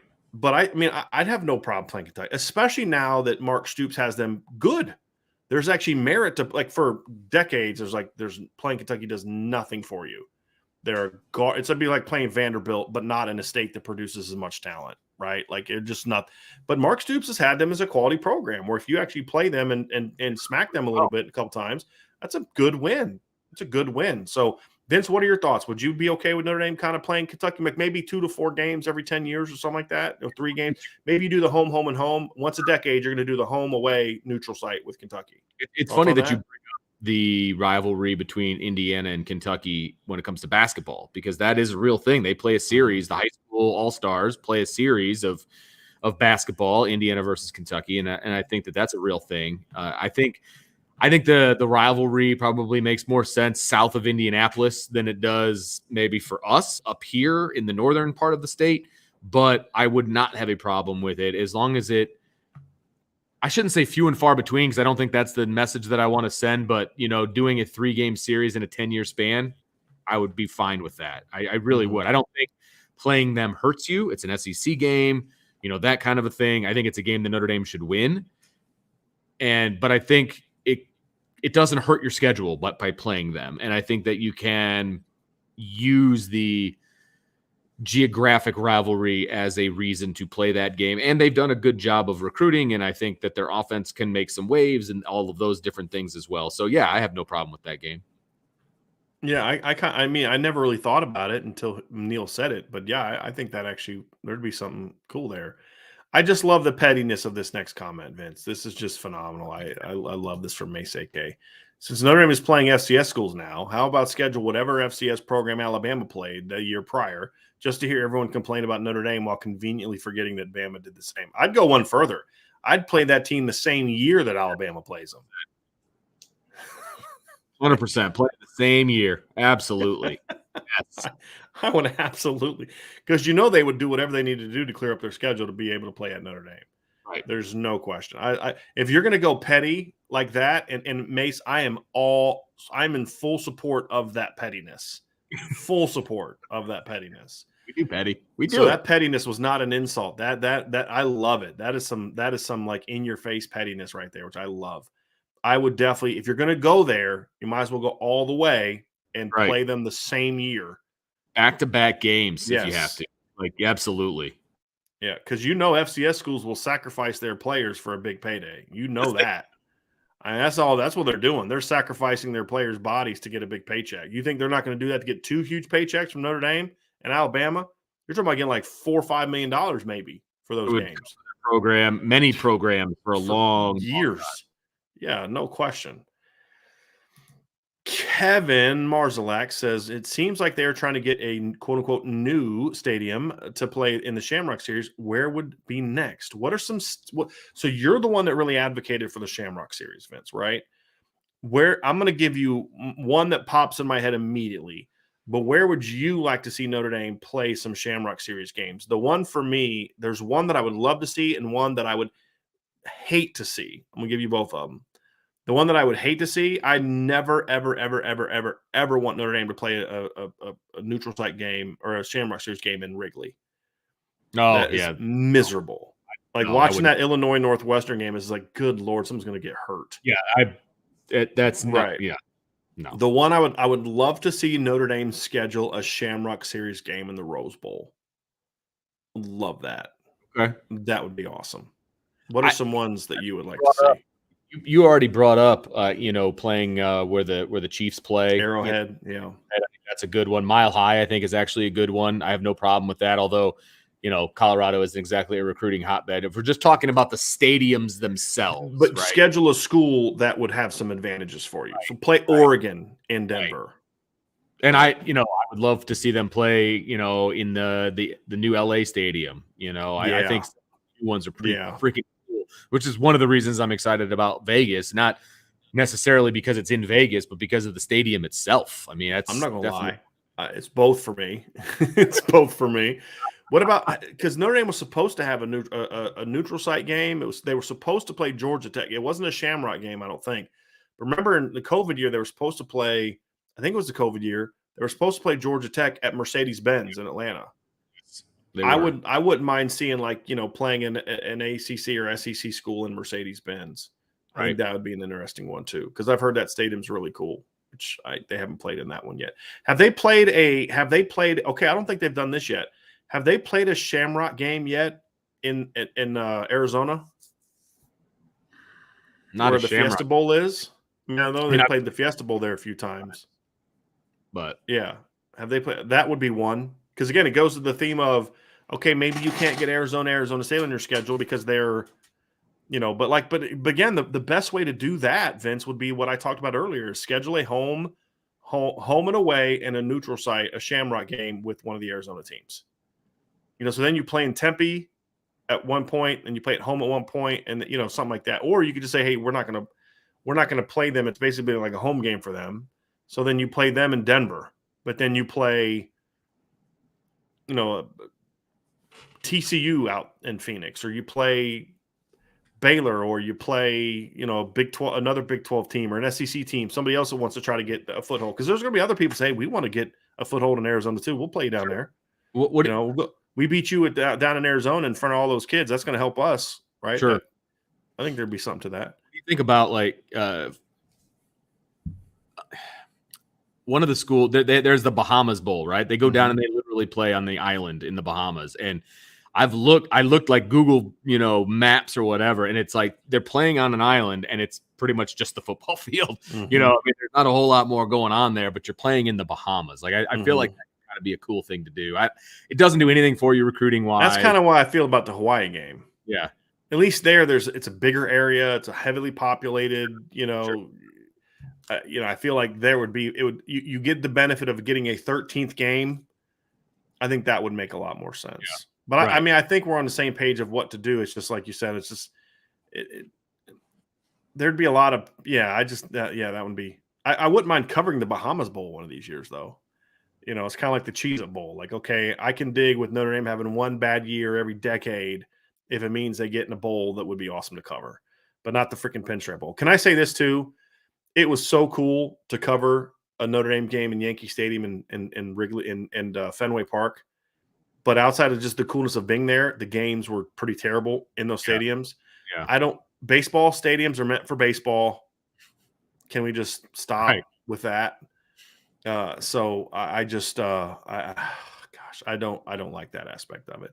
Is there anywhere else? You said Mile High, Arrowhead, the new LA Stadium. I think that could be a fun place to be because the Seattle. Okay. I think that could be a cool stadium. I mean, that's a cool stadium atmosphere to begin with. You know, whether Notre Dame will bring the home field advantage to that would be another conversation. But now, would you try to get some random team up there, or would you say, hey, Washington, we'll play you, but we're going to play you where the Seahawks play? Up there. I really wouldn't. Okay. I really wouldn't. If you were going to play Washington State, I'd rather play them in Seattle than in Pullman.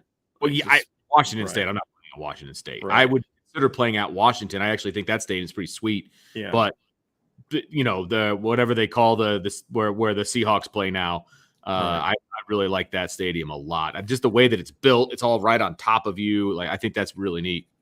I mean, if I were going to play like Cincinnati, I would play them. I would try to play them where the Bengals play. Is it still called Paul Brown Stadium?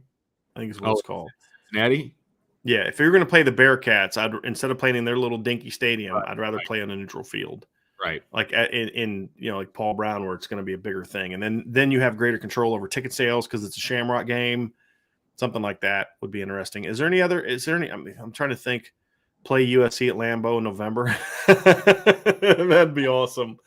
That was a good one. That's the other one. Lambeau's the other one. Yeah. Like that would be a cool traditional program, historic stadium. Yeah. That'd be so cool. Yeah. They said they're going to get it back at some point, right? 26. 26? Okay, I'm good. 26, so it's hopefully I'm still alive by then. That'd be nice. Yeah. My son will be a sophomore in college by then, so. Man, it's crazy. I know. That's crazy. And I'm trying to think, there's really not a lot other like MetLife. No, they've played there before. Times and honestly, they played in Dallas a bunch of times. Like it's okay. Yeah. I'd still want to do it, but it's not new. Yeah. It's about recruiting. It's about the opponent and the recruiting. What about Charlotte? They haven't done one there yet, have they? What's that? Things got canceled out. They were supposed to play there. Wake Forest. What's that? It was Wake Forest. Yeah. I think Charlotte's a really cool area, to be honest with you, and playing in that stadium, I think, is a really cool idea. That was the one year where all of their away games were in NFL stadiums. Like, wasn't like all but one? No, because even the one true road game, the Pitt game, was going to be an NFL. Even it was considered a true road game. Right. Yeah. Their home field. That's right. Yeah, it was all the games were going to be in NFL stadium. That was 2020. Yeah, it's interesting. Really cool. Like only at Notre Dame does that happen. Right. You know. Right. Yeah. Right. Very interesting. Mm-hmm. Craig Sebring, would you guys like to see 2 games against the academies each year? Occasionally. Yeah, not all the time, and I would rotate. Obviously, that second one, I wouldn't play. I wouldn't play Air Force every year, and I wouldn't play Army every year. I would rotate it. You know, there were times where they had all 3 on the schedule. I think that's overkill. I think that's. I don't like that. But that was before they had the agreement with the ACC, and they're trying to fill a 12-game schedule. You know, and there was also some. I mean, what we forget sometimes is Notre Dame and Army had some epic games when Army was winning national championships. You know, I mean. But yeah, I would have no problem playing 2 a year occasionally. Yeah. But it's not something I would do every year. Right. Like just It would have to be it would have to be kind of a weird year where, okay, you've got your 5 ACC teams, you're playing Clemson, you're playing another team that's also a perennial powerhouse, or they are a powerhouse that year, right? And then you also have a headline games. Let's say you're playing Alabama or whatever. So you got a bunch of kind of big time games. Okay, we'll throw in a service academy. I guess. But I kind of think that they would fit into one of my categories of that, okay opponent, but not great, but okay opponent. I mean, Air Force has had some decent teams. Army's been decent recently. Right. It's not a gimme game, so it wouldn't fit in that category, but it'd be that other sort of broad category I had of the options. I would almost say I'd want to play them. I would want to do it, and only in years where I can play them back to back. Yeah, we're gonna play Navy and look, I mean, we could put our coaching hats on and we could talk about how there's differences between Navy and Air Force and the way they run triple and all those different things. It's the same practice philosophy, basically. Yeah. Correct. Here's an interesting one from Neil. What international location would you like to see Notre Dame schedule a game somewhere they haven't played before? And what would you choose? Who would you choose as an opponent? So I will say this. I don't care about Notre Dame playing overseas. I mean, this is an American institution. It's basically an American sport. That's just how I feel about it. Having said that, I'm also not going to hammer them if they want to play. Like, I think I can't wait to go to Dublin next year. Like, because I'm Irish and I think that'll be cool. I've never been to Ireland or whatever. And, one of my aunts did sort of a tracing our history. So I'll actually know like what area my family came from and all that kind of stuff. So that'll be pretty cool. But like if they said, hey, we're going to have to play a game overseas, it might just be kind of like, where do I want to go? That would be cool. Where would I want to go visit? I mean, really, there's only 4 places. I mean, Notre Dame played in Tokyo during Lou Holtz's tenure. Remember they had a game in Tokyo. I believe they had a game there. They played really? I'm pretty sure. They played like an alumni game out there. Right. But I thought they had a game against like Stanford or something like that. Back then, I could be wrong on that, but I thought that they played a game in Tokyo at one point in time, but I could be, like I said, I could be completely wrong on that. Well, I know Lou Holtz took a team of alumni over there because one of the alumni that I coached with went.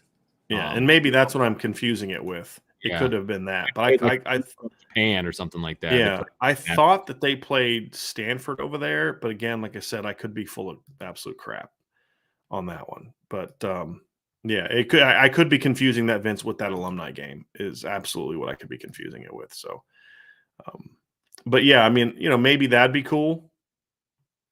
Maybe. I mean, but London and Rome are the only other two that I would. Yeah, Rome would be a fun one, but I mean, overseas games don't. Just like the overseas games for the NFL don't really do anything to me. That doesn't. Like, to me, Dublin and Rome, there's at least some. Okay, you're a Catholic institution. You're playing in Rome. It's where the Vatican and the Pope are, right? Playing in Ireland makes sense. You're the Fighting Irish. Okay, I get that. Playing it once a decade going there. But like other than that, it's like, what are we trying to do here? You know what I mean? Like, does Notre Dame need more international?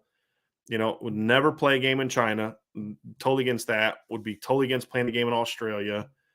I just don't know any other places that would make a lot of sense to me. Right. The Tokyo thing, just because it's kind of happened before, but I don't really have any interest in that. It'd just really be about Rome and Dublin would really be the only two that would make a lot of sense to me. Right. If you wanted to play a game in Europe, okay, play a game in London, whatever. But I just have no interest in that at all. It'd just be more Dublin and Rome would be the only two. Question about the team from Bobby S. Will Patterson, Davis, Raridan, Diggs, etc. be ready for game 1? I'm pretty sure from what I've heard that Patterson and Davis will. Raridan, I don't know. He's kind of close. He injured his knee in December, so he's kind of close to the time frame. But I believe that Kane had a schedule, but I don't. Right. What does that mean for game 1? And whether he would even be in the game plan for game 1. We don't even, we don't know that for sure. Kane Barong's another one who will be ready by game 1. Diggs, unless his injury is not as bad as it's a very minor of the labrum tear, I don't see him being ready for game 1. So I think that would not be it. Joe Uribe, would it be possible for there to be an end of season game between the two best independent teams? It would give the Irish a 13th game, hopefully against a quality opponent. The problem is with BYU leaving, the independent schedule is really bad now. I mean, it's like you'd be playing Liberty, essentially. It's just that's not an extra data point for Notre Dame. Yeah, and I think Liberty's going to be joining a conference at some point in time soon here as well, aren't they? I could be wrong on that, but I thought because the independent is kind of like a thing where like as you're transitioning to either you're a horrible team that nobody wants, UMass, UConn, New Mexico State, or you're a team sort of transitioning to Division Ones. So after BYU leaves, it's Army, Liberty, New Mexico State, UMass, and UConn. None of those. Liberty maybe gives you something, but none of those other games are going to mean anything. So, and right now that would require the NCAA to change its rules. Right. The only way for Notre Dame to play an end-of-season game against one of those teams would be it'd be part of the 12th game, and they'd have to schedule it before the season. Right? That would be it.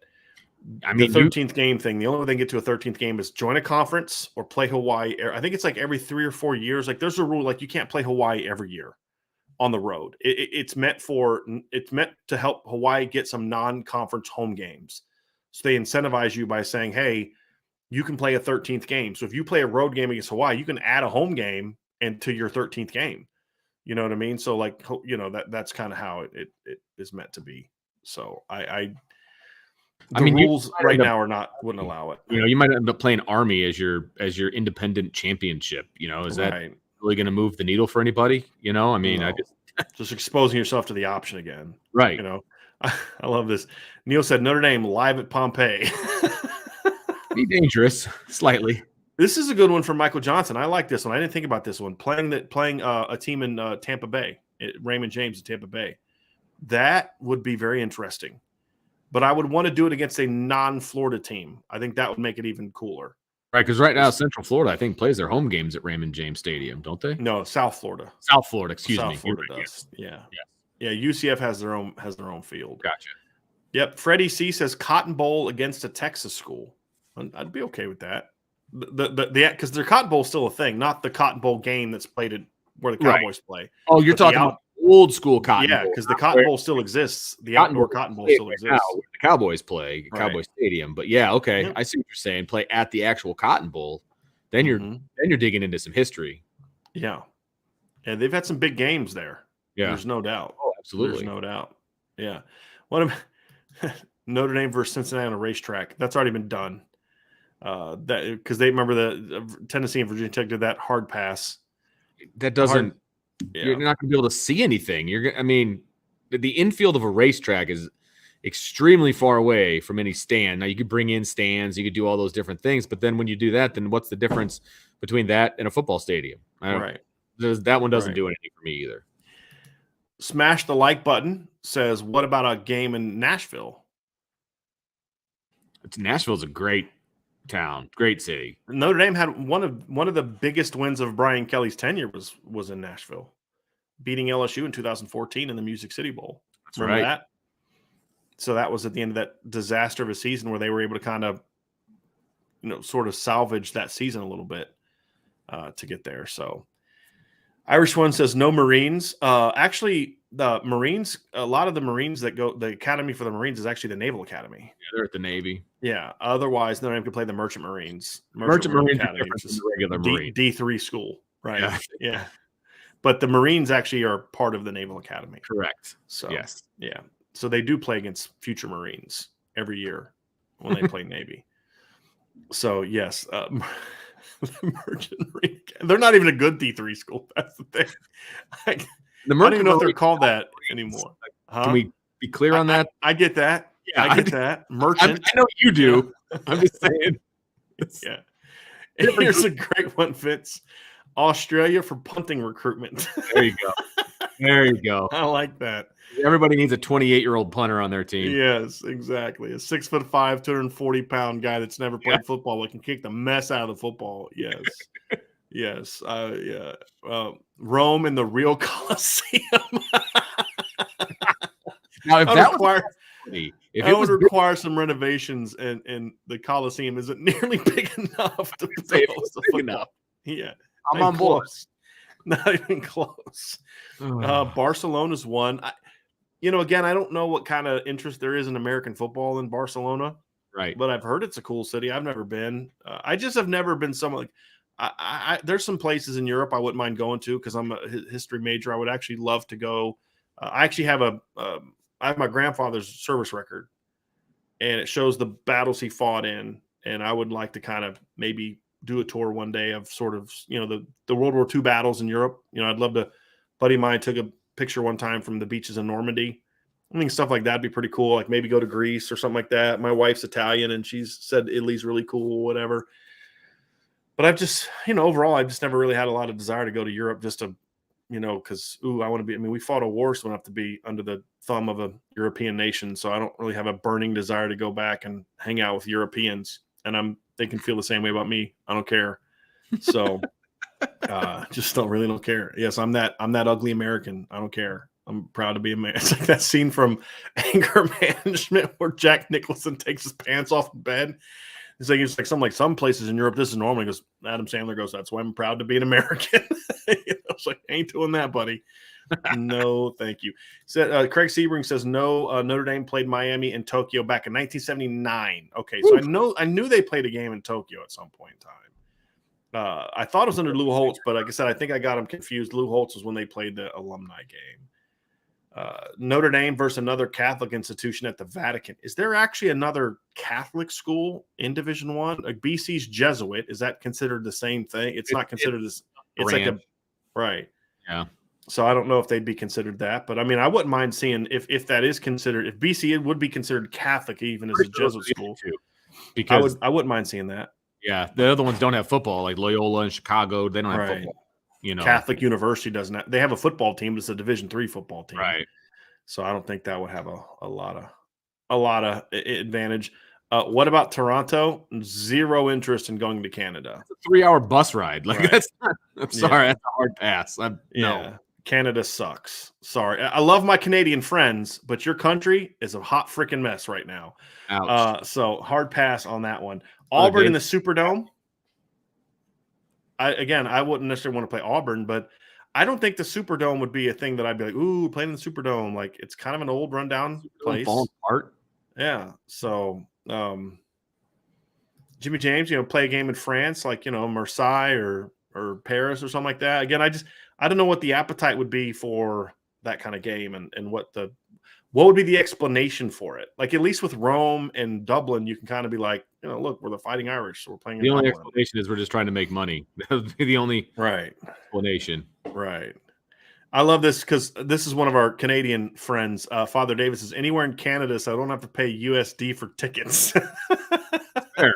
It's fair. So we have a lot of Canadians in our show. I just, all due respect, I have no interest. I'm not happy with you right now. Yes, visiting your country. Roman Coliseum. I love those. A couple people pointed out the Miami game in this is one, this is actually one, Vince. Here's an interesting one. Mexico City or Rio de Janeiro. Because there is a heavy there's a lot of Notre Dame fans in Mexico. Yes. And their appetite for American football is actually pretty large. That's very large down there. Yeah. So that would actually be legit one where you don't actually have to go overseas. Yeah. Less issue going down to Mexico City. I would think hard about that one. Now, again, there's obviously some security concerns when you travel down there, but if you could make that work, I would really be interested in that. Here's an interesting one that somebody brought up. So Neil Walker, Pacific Islands missionary game versus BYU. Okay, get the Pacific Islands part of it. Playing BYU in Hawaii would be interesting. You know what I mean? Like, because obviously a lot heavy Mormon influence. A lot of kids from Hawaii go to BYU. That'd be a very interesting game. Notre Dame in Paris. I just saw one that says Notre Dame in Paris. That would be an interesting one. So trying to see dear Lord. Look at the one at 258, Vince. The one above the one I'm about to pull up. When will Space Force have a football team? Y'all have lost it. It's time to wrap. It's time to wrap up. I think we've time. Father David said that Jesuits are Catholic. So again, I wasn't sure. I didn't want to assume that they were, but if he says that, then the BC game in Rome would make a ton of sense. Yes. That would make I have no problem with that. In fact, that would be a fun one to go to. Yeah. I would love that. Yeah. So like I said, if they are considered Catholic, then yes. Then absolutely. Absolutely. So I think that I think we're good to go. Charlie Weiss's last belt loop said Notre Dame versus Texas at the Alamo Dome. Be an interesting one. This one, and then go ahead, Vince. What were you pulling up? This one right here. Play in Germany. Lots of service members there. Play either Army or Air Force. Yeah, that's that one true. actually makes a lot of sense. Yeah, like, you could play someplace where there is a conglomeration of service people, a base or whatever, and you play one of the service academy. That actually makes a lot of sense. Yeah. That's a very interesting one. Corey Flynn said that he has super chat, Vince. Can you go up and try to find that one? I actually kind of remember him that now that we didn't get to, but Vince is going to try to find that one.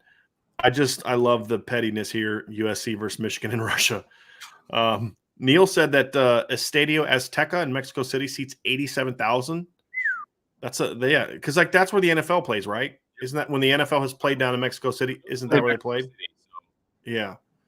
So I think that'd be pretty cool. I actually like that idea, Neil, of playing a game in Mexico City. And I mean, again, that might be another option to play BYU, right? Because again, it's like there's the reason that Mexico, part of the reason my understanding is from talking to people that are from Mexico that have said they like the show is it's a very heavy Catholic influence because of, obviously, colonization things with Spain and all that. There's a very heavy Catholic influence down there. And so obviously that's where a lot of the attraction to Notre Dame, because I was like, why is Notre Dame popular in Mexico? I've always wondered that. Like, if you look at our podcast numbers, like Mexico is one of the ones where the non-American nations where we actually have a lot of podcast listeners. And so I've always wondered that. And then over the years you find like, oh, okay, that makes sense. Right. Okay. I get that because, there's there's the Catholic pull. So like that'd be a kind of a cool game. Either play like a Southwest team, like a Texas and Arizona down there, or have the two Catholic schools play down there. Notre Dame versus BC. That'd be pretty cool. So yeah, you sold me. You sold me. I'm dig it. I'd be all about that. Very, very much all about that. So you said you did star that, Vince, that super chat from Corey? Towards the bottom of the start. Cool. All right, let me pull that question up. So Corey Flynn said, I like Arizona State, the Oregon Ducks, Utah, Washington Huskies, rotation instead of Stanford. Thoughts? So we'll talk about the second part of that first, but I would be fine with that because, like, for me, Vince, in the Pac-12, I would have a little bit bigger rotation than maybe some other conferences. There'd only be a couple schools I'd have no interest in playing. Right. And that'd be like Oregon State, Washington State, and, like I said, Colorado. Oh, really? And in Colorado, I'd be more open to playing Colorado if it was going to be like a Shamrock game somewhere else.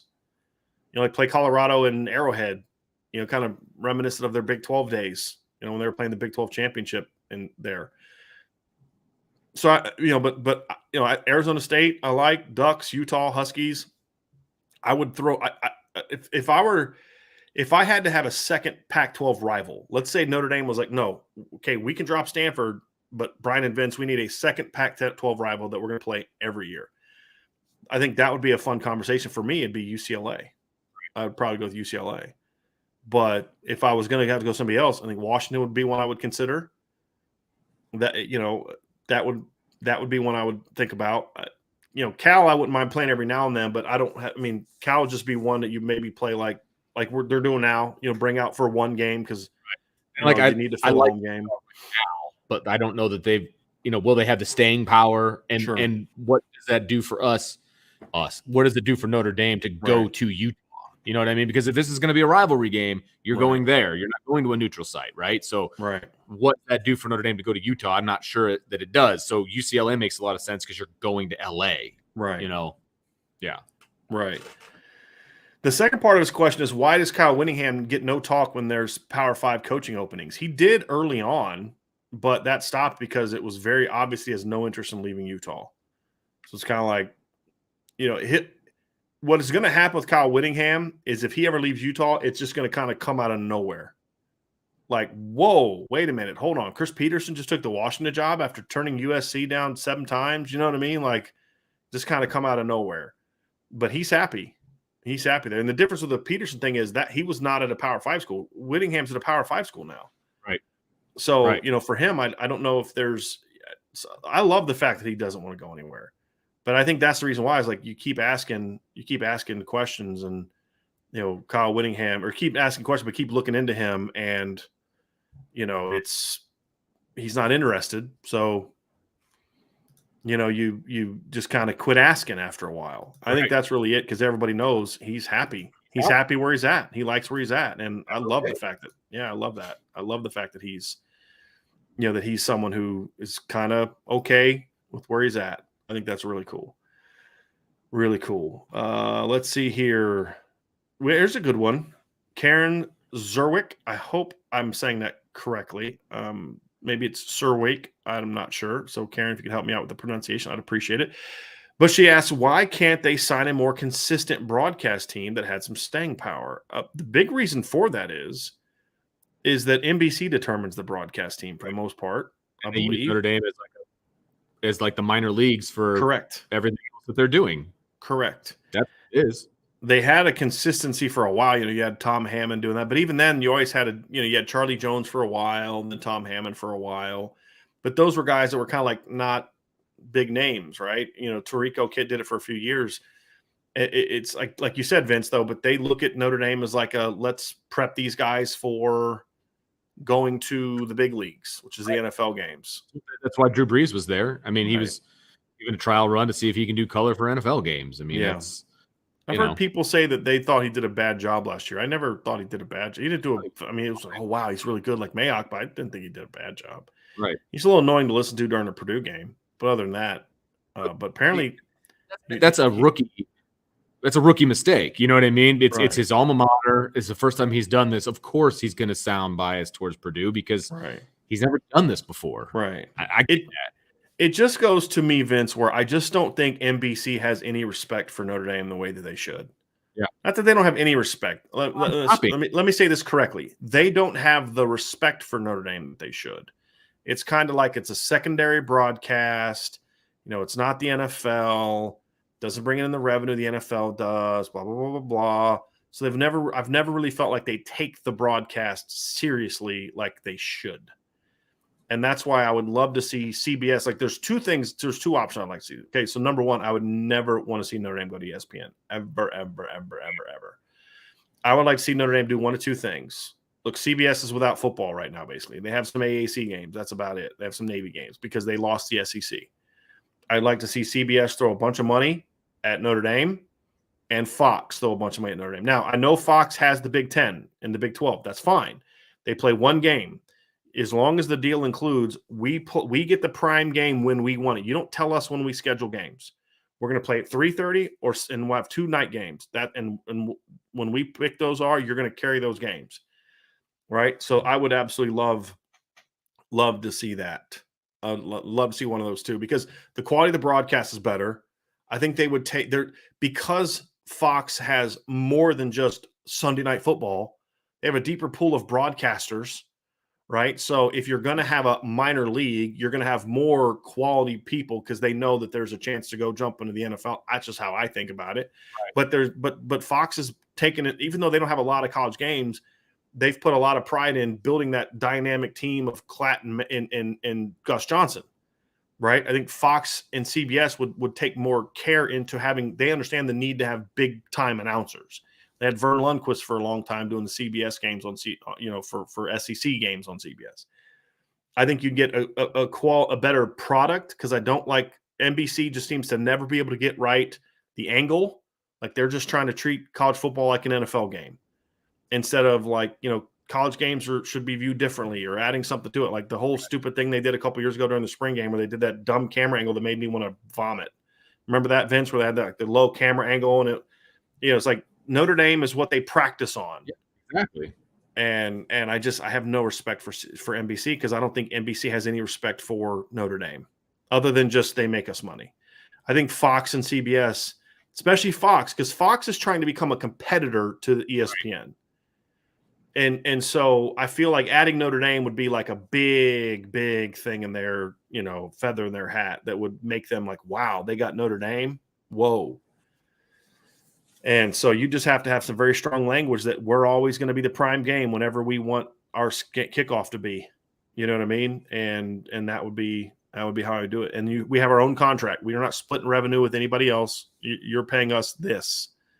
And if they're willing to do that and throw like 35, 40 some $million in Notre Dame, I would absolutely do that. Absolutely do that. And CBS would be the other one I would consider as well. I would absolutely try to get a bidding war going because I don't think NBC would stay in it. I think NBC would be involved enough just to kind of raise the price, but I think that would be the evidence of.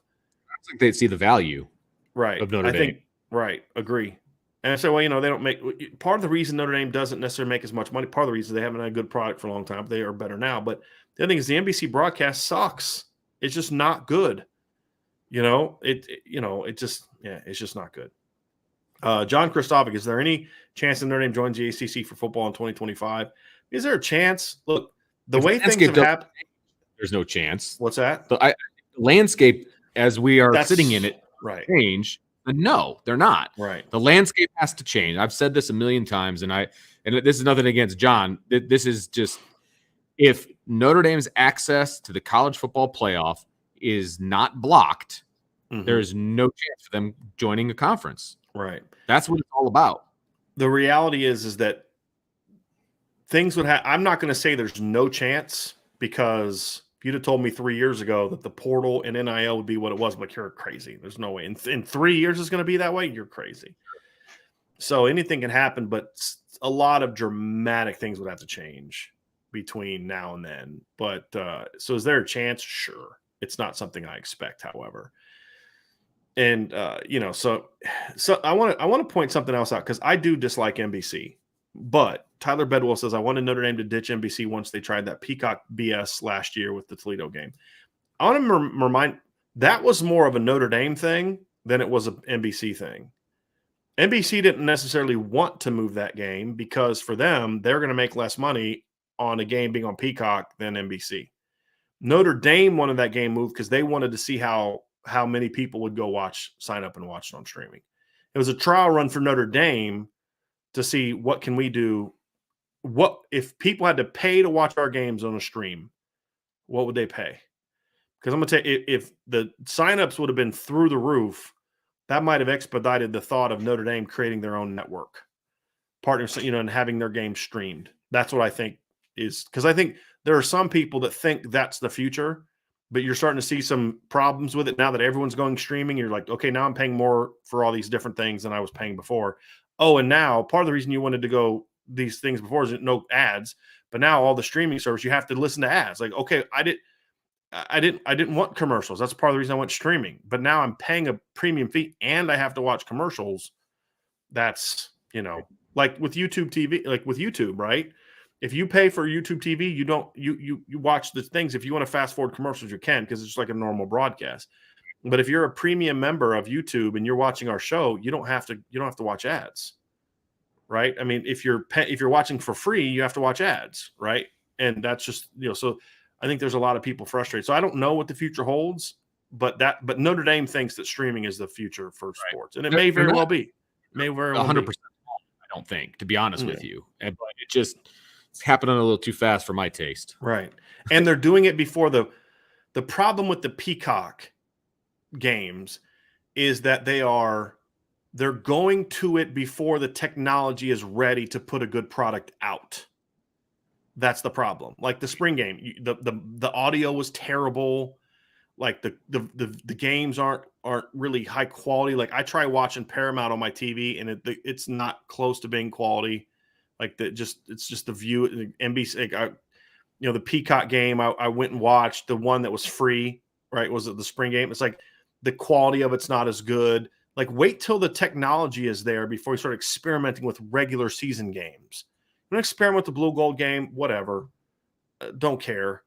But you start experimenting with regular season games, and that I had a problem with. But that's, that as much I dislike NBC, that was more of a Notre Dame push than it was an NBC push. So I just want to make sure that we're all, because I think if NBC was going to do it, they would want to do it for like a bigger game where people are going to sign up for that game. Like, hey, let's do it for the Clemson game. But I just think you're rushing it. Make sure the technology, if you really want to make this move to subscription, like I could see Notre Dame doing something where all their home games they start their own network and all their home games are, but you got to be a subscriber, and it's going to have all the sports and all this kind of stuff. Yeah. And then they make all this money. I could see them trying to do some crap like that. And I think that's what the Peacock thing was, an attempt to see how it would go. With doing what you just said is they have all their other sports are ACC, so they're tied into the ACC network. Well, I think the thing is if you make enough money, you know what I mean? Like you would then say, okay, ACC, you know, but the thing is, like, what you're going to have is you're going to have other sports on there that aren't being broadcast by ESPN. You know what I mean? So like, there's going to be sports like, you know, hey, we're going to have the fencing championship that's not being broadcast on ESPN at Notre Dame. We're going to have a soccer game that's not, you know what I mean? Like, it would be that. And then there's sometimes where a game is on like ESPN3 or something like that. You know, you could work out some kind of deal. That's so the problem, though, is most of that stuff is on ESPN Plus. Of the major sports, you know, the football, baseball, is on there. Hockey, not all their games, though.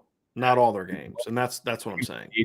Yeah. Find out most of that stuff. But your point is taken. It just, I think they're going to have to deal with the ACC in order to do all of that. Because even though that stuff isn't televised on the ACC network, they probably still have the rights to. You know what I'm saying? Certainly.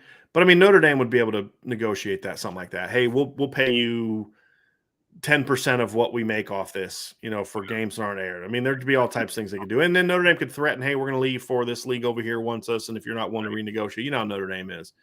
But the football, I mean, I think that's what they're kind of seeing as the future now. But also remember, Vince, like the ACC thing is into the 30s. I think they're viewing this as a long-term project where eventually this is going to happen. It's not like they were thinking about doing it for the 2024 season. So all of it's very interesting. It's very, very interesting. So I think, did we get all the questions, Vince? Oh, there was another super chat down here from SkyShark425. St. Patrick's Battalion from the war with Mexico. Irish and Polish Catholics left the American army to fight for Mexico because they saw the war as Catholic versus Protestant. Interesting. I'll have to do some. That's a second historical thing that we've had brought up on the show that I wasn't really familiar with. So that's very interesting. Very interesting. I'm going to look that up. Let's see. Write that down. So y'all think I don't actually write this stuff down. So I'm going to look that up. So, all right. Very interesting. Very, very interesting. And thank you very much for the super chat, Sky Shark. Thank you very, very, very, very much. So Vince, I think it's time to bring this up and get us up out of here. AK, dropping it like it's hot here at the end. Join the message board. Hit the like, subscribe, and the notification bell. Share this podcast and leave a 5-star review. Visit the IB store for some awesome merch. I got some on. Brian's got some on. And as always, go Irish. I don't think I could close it out any better than that. That was well done, Mace. Thanks, man. Appreciate it. See you tomorrow. Next time, because we've got multiple shows coming up over the next few days. So make sure you stay tuned. Hit that bell. Hit that bell. We are a stone's throw away from 10,000 subscribers, man. And that's going to be a huge milestone for us. So make sure you hit that subscribe button. Really would appreciate that. And talk to you next time. We're less than 250 away. So if you're listening and you listen somewhat regularly or you liked this show and you haven't subscribed yet, do that. Help us get to that 10,000. It's a huge benchmark for us. That's really exciting. So until next time, that's Brian. I'm Vince, and we will talk to you next time on the Irish Breakdown Podcast.